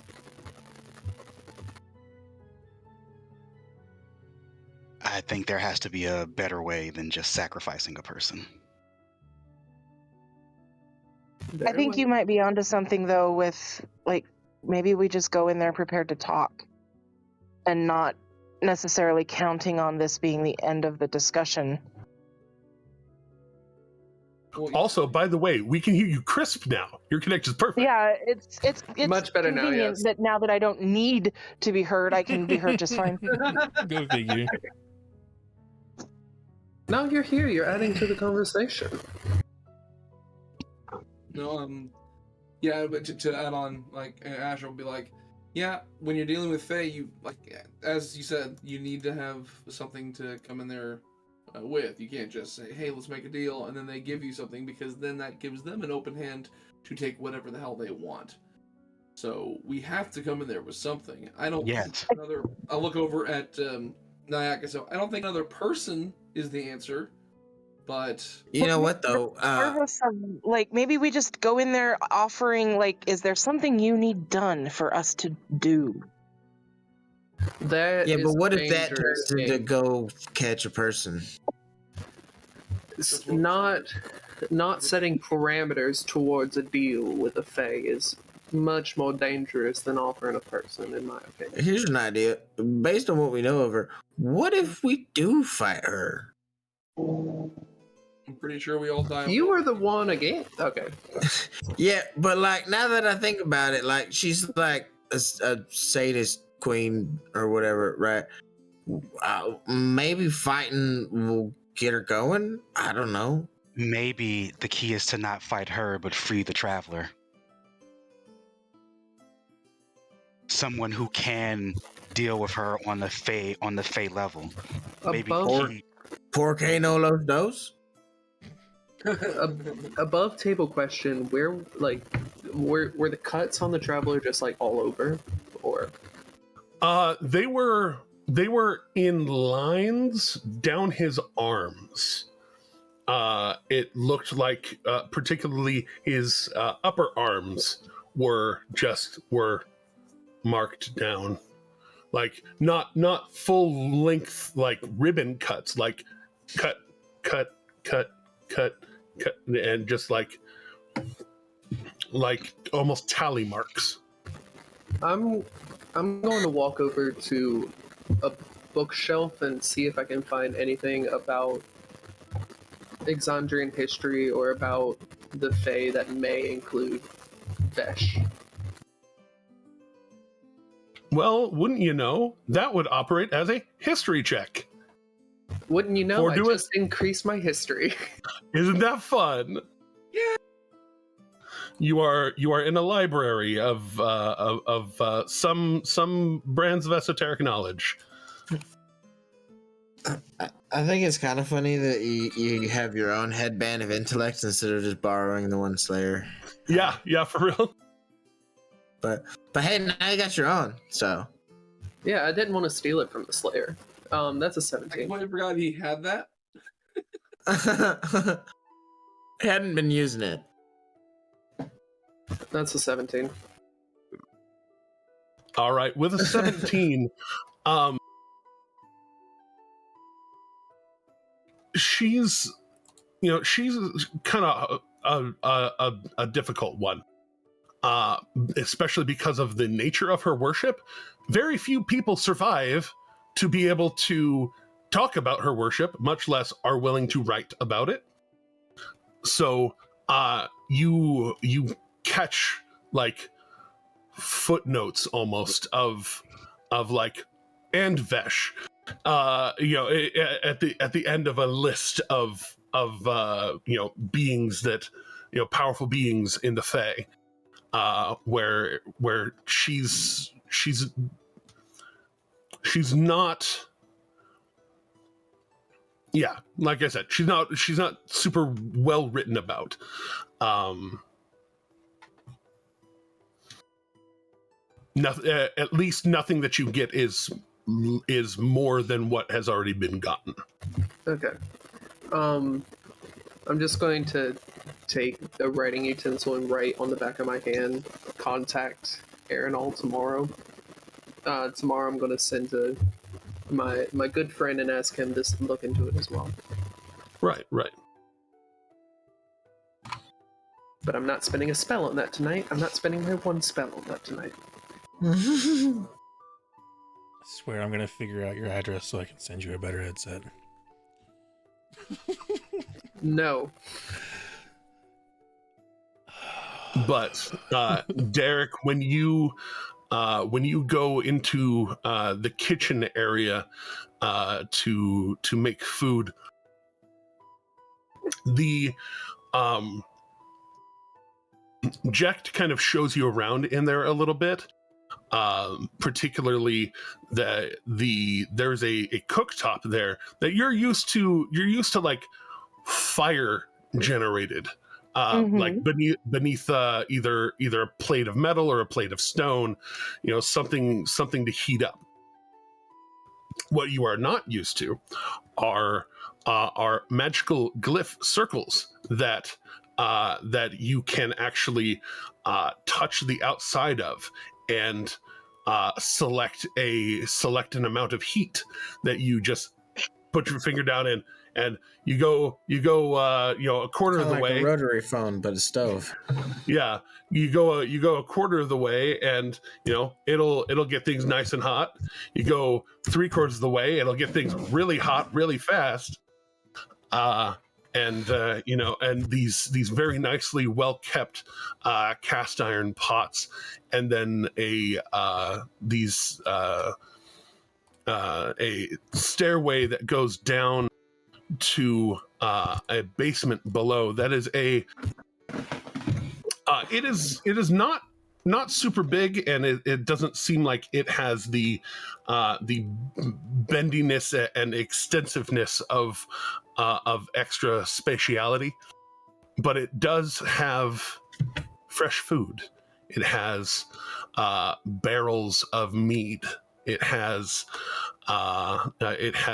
ingredients for making breads and wheels of cheese, and it is a nice, cool basement with which a fair selection of food is to be had, and you are able to make a most delicious of dinners. Oh man. Well, so Derek is like, he's fine with arcane magic so long as it's like over there, and not something he has to work with. But he gets Jecht to help him, and it's like Willy Wonka's chocolate factory. He's so excited and happy, just giggling his way through cooking an obscene dinner. And there are plates and accoutrements for guests. You can tell that while he doesn't have like a hotel or a tavern in worth of space, or worth of a lot of stuff, he has enough plateware down here to set like a banquet, like the entry hall area there in front, where there's not much laid out in that area. It looks like it honestly looks like he might be able to like assemble tables out there and make a real banquet and It's host the Christmas dinner. Yeah, exactly. He people don't have to stay here for him to host them. But you are able to find very fine plateware and food, and put it all together and plate it, and really extend your skills in that department. We're gonna stay here like a week, right? Like we get to stay here and just eat lots of meals, right? Yo. That's the plan, right? We're just staying the one night. Derek, I do Damn hate to break it to you, but I do think we have to get to our friends at some point. But have you seen? Trust me, I love having a good kitchen as much as the next one. Next time we're in Rexentrum, I'll let you see the kitchen of my father's. It's great. But we can't stay here forever. All right, fine. But you are able to have your rest, to be able to settle in. The rooms are not again, not extensive, not huge by any stretch, but they are adequate for one or two people in a bed, depending on how y'all shack up. Idarius very, very properly and intently volunteers to use the stage or use the coach to sleep in, both to guard the Slayer and to just make sure that there's room for everyone. Derek is also gonna sleep outside at the coach, just in a tiny hut nearby. I will say, you making a tiny hut? Yeah, he'll put himself in a tiny hut near the coach. Nice. To sleep in. Nice. I will say, whomever I'm roomed with, which will probably be Asher, I'm going to do my normal thing and prop up on the foot of the bed, as an owl would sleep. So that might disturb Asher. That might not. To have an owl sleeping facing, and a 7-foot owl sleeping facing your bed, like That's not terrifying at all. No privacy. Just gonna meditate for 4 hours out here by the water. As one does. It's nice. As one does. And when you don't really have to sleep, you know, you can just kind of chill somewhere for 4 hours and get a long rest. I mean, hey, why not? Watch Valneth sitting across the table from each other, reading. Yeah. Basically. However much time I have before bed, I will start reading my book. There you go. All right. You are actually, you actually have a lot of hours. You can go ahead and mark off 8 hours. 8 hours taken. Just able to annihilate that time from your study. So I guess if we've got some more hours before the end of the day and whatnot. Yeah. What else do you want to do with the rest of today? Actually, instead of for the rest of today, for the portion of today, for the first 4 hours to do my meditation and whatnot to get some rest, and to go out in the later hours to go and gather some stuff that might be out later. Who knows? I was gonna say, Wash is gonna get his 4 hours of rest in, and then he's gonna maybe tinker with his ammo a little bit. Wash is over here like, man, I'm nothing without my 45 minutes. I'm useless. Just gotta have that little bit of time, man. A little bit. It's literally the only thing that I have that doesn't come back on a short rest is my knowledge from a past life. Indeed. My grit, my action surge, my second wind, all that shit comes back on a short rest. So, Indeed, you do. I mean, I'm gonna take a couple hours reading my book and then tack in and stare at Asher until I fall asleep. Not crazy at all. Totally normal. I mean, some of you at least have your own rooms, if you want. Yeah. I mean, ironically, y'all had 4 rooms and y'all took up like 2. Nobody, you know, everybody wanted to be polite or just don't require a room. Yeah. I was gonna say, Nyack, you could stand at the end of your own bed. Yeah. No, I'm going to stand at Asher's. Okay, all right. I get it. Valineth and Wash having a staring contest, neither of them losing.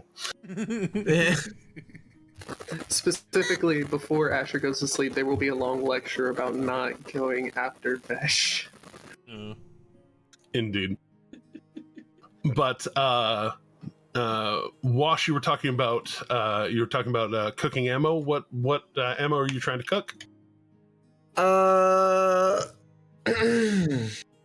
That is a great question, actually, because I need to manage some things real quickly. I was thinking,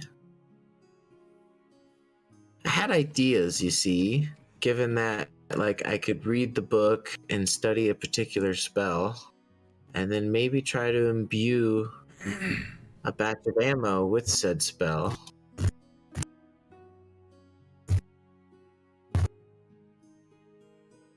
And such spells I had ideas for were like Thunder Wave, you know, for like that's a fun ammo. one. That's a fun one. Yeah, we love that for you, one might say. Go ahead and because you're using your wisdom for your spellcasting mod, yeah. Indeed. So go ahead and make a you're not proficient in spellcasting though, so we'll just do a non-proficient wisdom check to see how far you're going to go, and by that I mean three of those. Okay.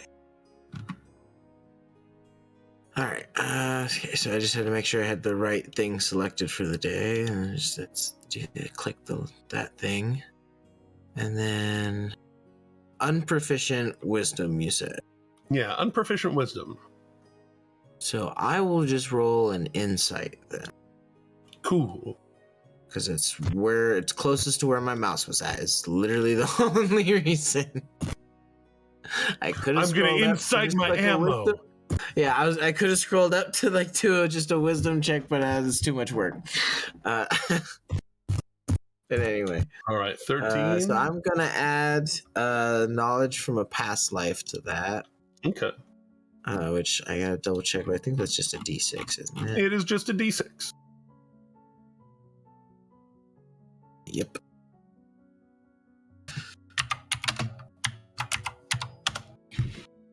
So hey, that makes it a 19. Do 2 more of those. Right.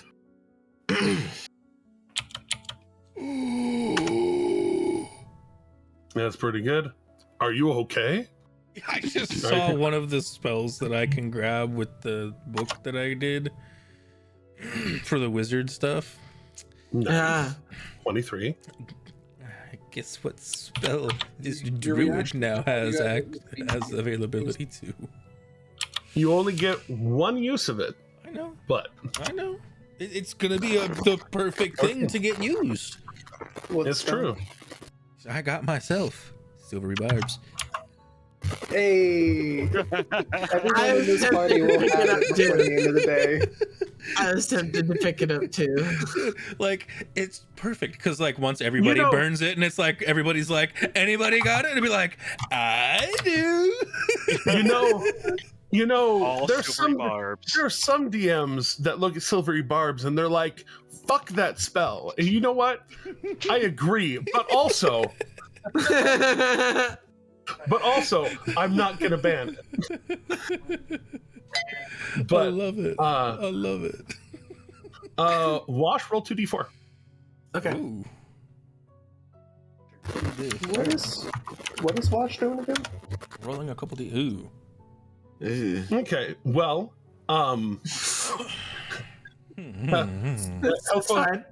health potion rolls is 2d4 plus 2. So you are able to, in your tinkering about and at least. I would say I was splitting this 50-50 between my pistol and my rifle ammo. Okay. I want to then clarify that before we solidify any further results of the roll. Perfect. Then 2 and 2, you are able to make walloping bullets. Let's call it 10 whole gold pieces of investment. Essentially kind of, you have people who've in your party who do some enchanting and be like, how does one do that? And getting at least a little bit of assistance from Luca before Luca goes and takes a rest. And kind of, chiseling out and kind of gold leafing onto some of these bullets and then kind of carving away and very particularly working it and channeling in some of the spell energy into it. And you're able to get four good walloping bullets, 2 and 2. Let's go. Sweet. Yes, tight. And Valineth, you were talking about doing some midnight hunting. Yeah, some late herb runs. Just going into the Parchwood around, or yeah, for the most part. I mean, unless there's other areas. Or the Bramblewood, rather. The Bramblewood. Go ahead and do survival checks, and a stealth check. Three survival and a stealth. Sorry, I was totally paying attention, but I was also trying to find items in the inventory list to add and whatnot. So I did imbue them basically with Thunderwave, right? So when you imbued them with walloping. Walloping. The walloping thing. Oh, is that like an actual ammo type? Yes. Or? Walloping is an ammo type. and Okay. when it shoots and hits, it has a strength save or be knocked prone. So like if somebody's up close next to one of your buddies, you can click over to a walloping bullet and be like, "Hey, you, lay down," and you can give somebody else a much more extreme advantage on their foe. Indeed. Okay, so I did the enhanced ability to give myself the advantage for the survival checks. Over the course of several hours, that would end up abstracting out to let's call it 5 castings. Let's see here. So boom, boom, boom. And is this just general ingredienture, or is it yeah, I guess it would be primarily just trying to get mass collection of just a lot of herb materials, so that way I can end up getting a good amount of these potions worked up at some point. all right? And then let me get those stealth checks real quick. And would the Boots of Elvenkind help with this one? Because there's sound stuff. Are you sneaking around in your form, or are you sneaking around in a? So I would probably use like a bird form or something to like get to the location, but then would probably be like walking around picking the stuff myself, probably. Then yes, because a significant amount of the stealth is going to be sound based. Okay, so 1 stealth or 3 as well. 1 stealth to rule them all. All right, so survival 29, 15, and 20, and then a 17 for stealth. Well, out tumbling around the bramblewood and finding quite a number of things. Let me make sure I have.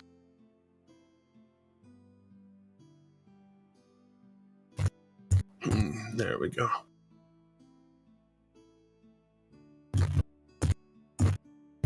There is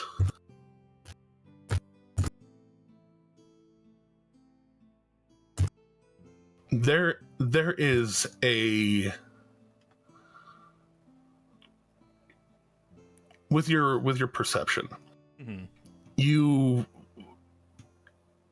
you are able to find areas that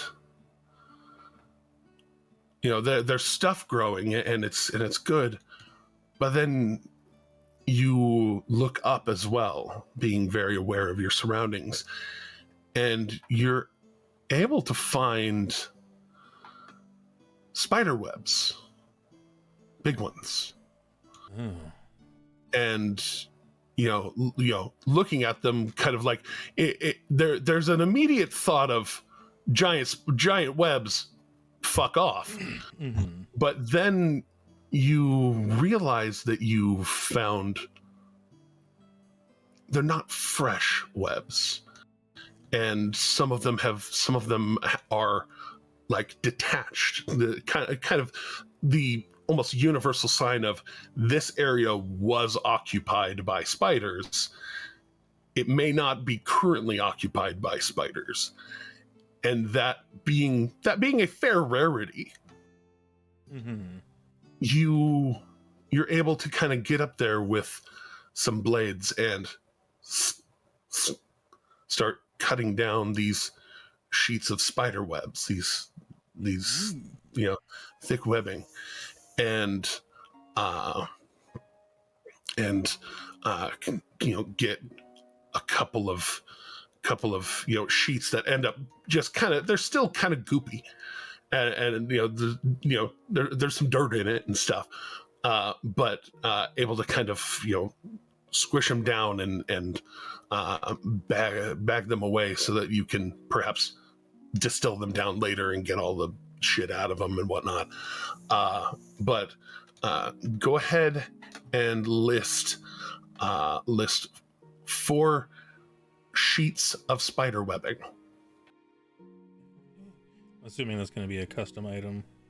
Yes, you'd have to custom item it. 4 sheets of giant spider web.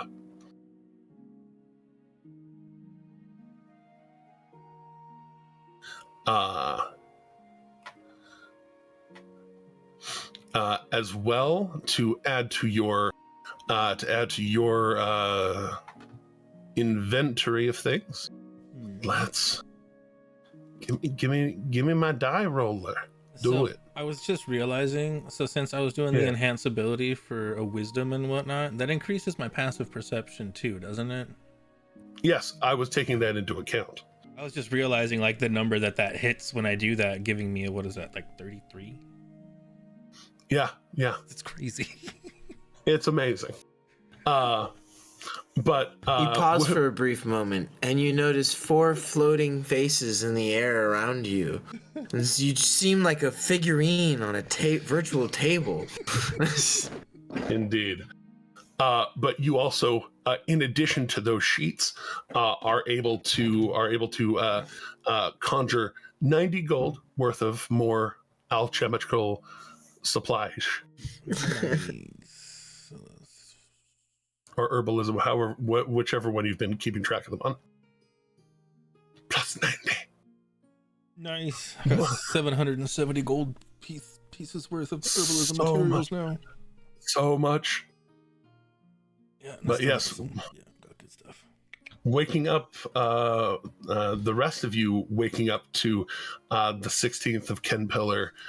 It is a cool fall morning, especially in the halls, as the rooms are relatively well insulated, but there is a gaping hole in this tower. And we'll put that there. But the gaping hole still there. The person or thing left to guard it still in good repair and still standing guard. You actually you wake up to the sound of chanting, arcane chanting, and what sounds like stone skittering across stone, and just and things kind of mending together as Eskel is casting Fabricate to repair his home. I swear, if that little piece of rubber pops out of my pocket, I'll be slightly irritated. No, it's not. It's not right there. It's not right there. It has to be within a certain range. Okay. Just like all of a sudden, just comes ripping out my back like son of a bitch. It doesn't iron giant its way over or anything. Gotcha. But he is. Okay, I just realized what you were talking about. Made the connection. Light bulb. I thought you said rubber at first. Yep. I was like, what the fuck? This doesn't make any rubble, sense. Rubble. Yeah. It's a rubble. Yeah, I heard rubber at first too, and I had to triple check myself. I heard rubber, and I was like, oh, before I triple how does that make sense? I was like, how does that make sense? Well, it's like, oh, I guess maybe it's like a material component for like Fabricate, but it still wouldn't suck it out of his pocket. Like that doesn't make any sense. I went deep with it for a minute there. That's fair. That's totally fair. Oh man. And then I was like, oh, rubble. That makes way more fucking sense. Yeah. I'm collecting pieces. When I learned. Yeah. I can bounce off the walls of reality. I know he's not here now, but I wake up and I just stare at Asher until he wakes up just to mess with him.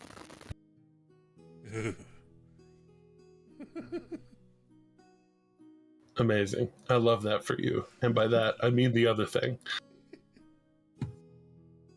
But yes, as you get yourselves prepared and set and ready, you are able to get yourselves prepared, set up, and ready. As we do. As one does.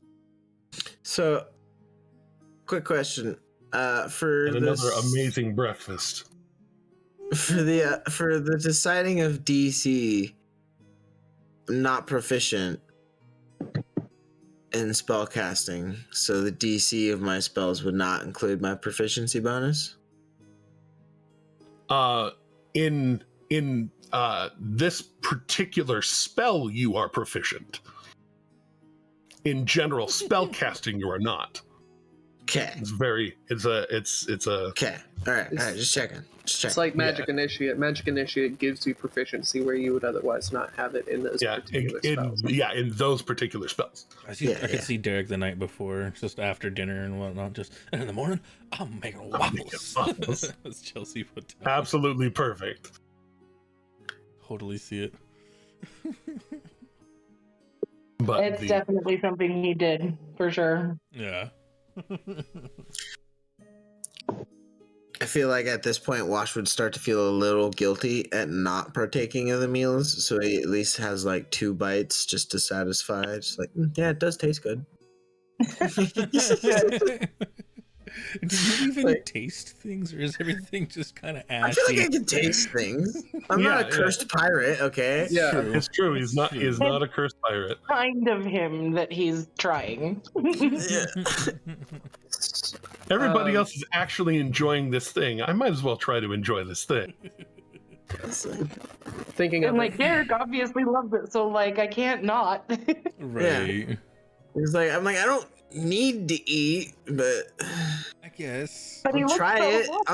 You can I'll try it and see how it tastes at least. You can want to eat. Yeah, but see, if I eat, that means I need to poop. Right? That is fair. And that happens at random times. Yeah. That's also extremely pragmatic of you. But yes, we have in fact extended our time beyond our time because we're all having a blast. Yeah. But let's go ahead and turn down for what for today here in the morning, having waffles and getting yourselves together to take the journey once again on the road again after a 1-day distraction that I think may have paid off pretty well. Well done. Yeah. And in lieu of, like, say, a level up, that was what the mystic conflux feat was for a non-level up reward. For distracting yourselves with this bit of tomfoolery that also helped out a very powerful mage. Didn't kill him. And you didn't kill him for his beautiful and fantastic tower, which, as mentioned, is so full of shit. Like, there's so much cool shit here, but you are not selfish and not murder hobos. So thank you for not being selfish, murder hobos. Jeremy appreciates it. Now we've got more than favor Esco with does. the powerful, like, sorcerer wizard dude. Like, Great, it's a good thing. Indeed. But yes, we can come back to you all having your long rest and having everything good to go so that you can get on the road again. Thank you all for tuning in. Thank you all of you for playing. Thank you. Just thank you. I don't live a very rich life, but I do live a very charmed and privileged life. So thank you for helping keep my life very well privileged and very well lived. Until next week, I am planning on being here next week, so hopefully the rest of you are too. And tell your friends. There's going to be another episode up on the YouTube tomorrow, as there always is. And subscribe if you want to. What's the Twitch one? What's the Twitch one? That's subscribe. Yeah. Anyways, until next time, please remember the kindness is in fact free, and to please keep going. Don't forget to like, comment, subscribe, hit the bell for notifications, check out the Twitch, check out the TikTok, check out the YouTube, check out all of the things, including the Patreon as well. Sanderson, sponsor us, my dude. Yeah, that too. that too. Every time. Keep it up. I gotta say something. Eventually we'll get it, right? Right. All right, until next time, everyone. It's been amazing.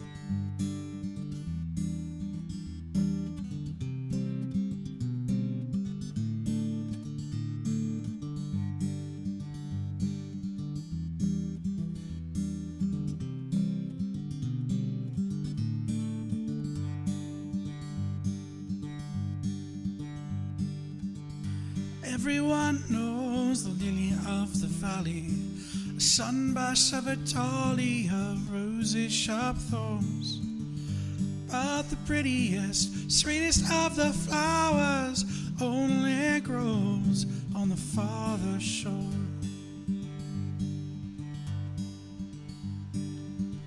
Sweet tart cherries and blackberries on the bush, bursting with nectar when the peel has been shorn.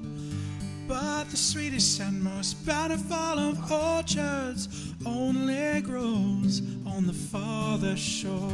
Till it go to the farther shore, that paradise to rest when your old heart can beat no more. We all go to the farther shore. We all go to the farther shore.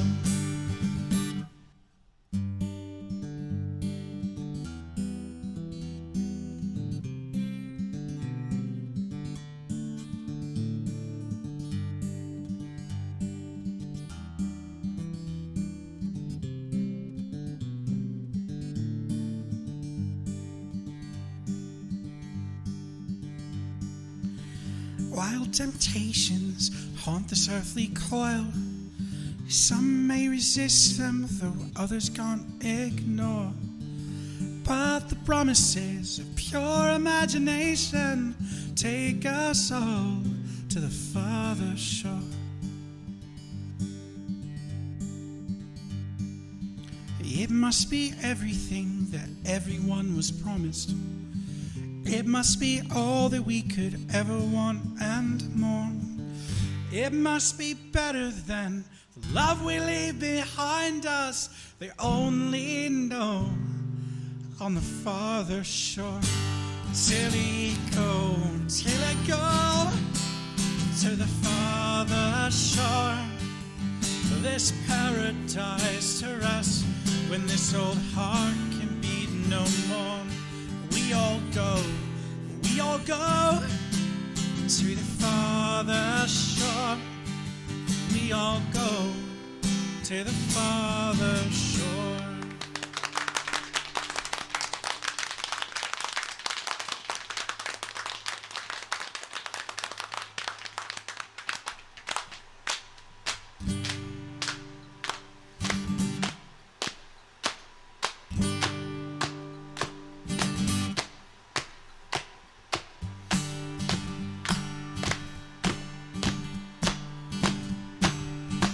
I want to hear everybody, come on. Till I go to the farther shore. Till I go now, yeah. Rest when this old heart can be no more. We all go to the farther shore. Let me hear you now. To the farther shore. Show a grin, wake the dead. Till I go to the farther shore. Till I go now, yeah. Rest when this old heart can be no more. We all go to the farther shore.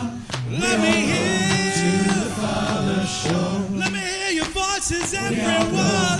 To the farther shore. Sing it, everyone. To the farther shore. Thank you very much, everyone. In memory of a friend.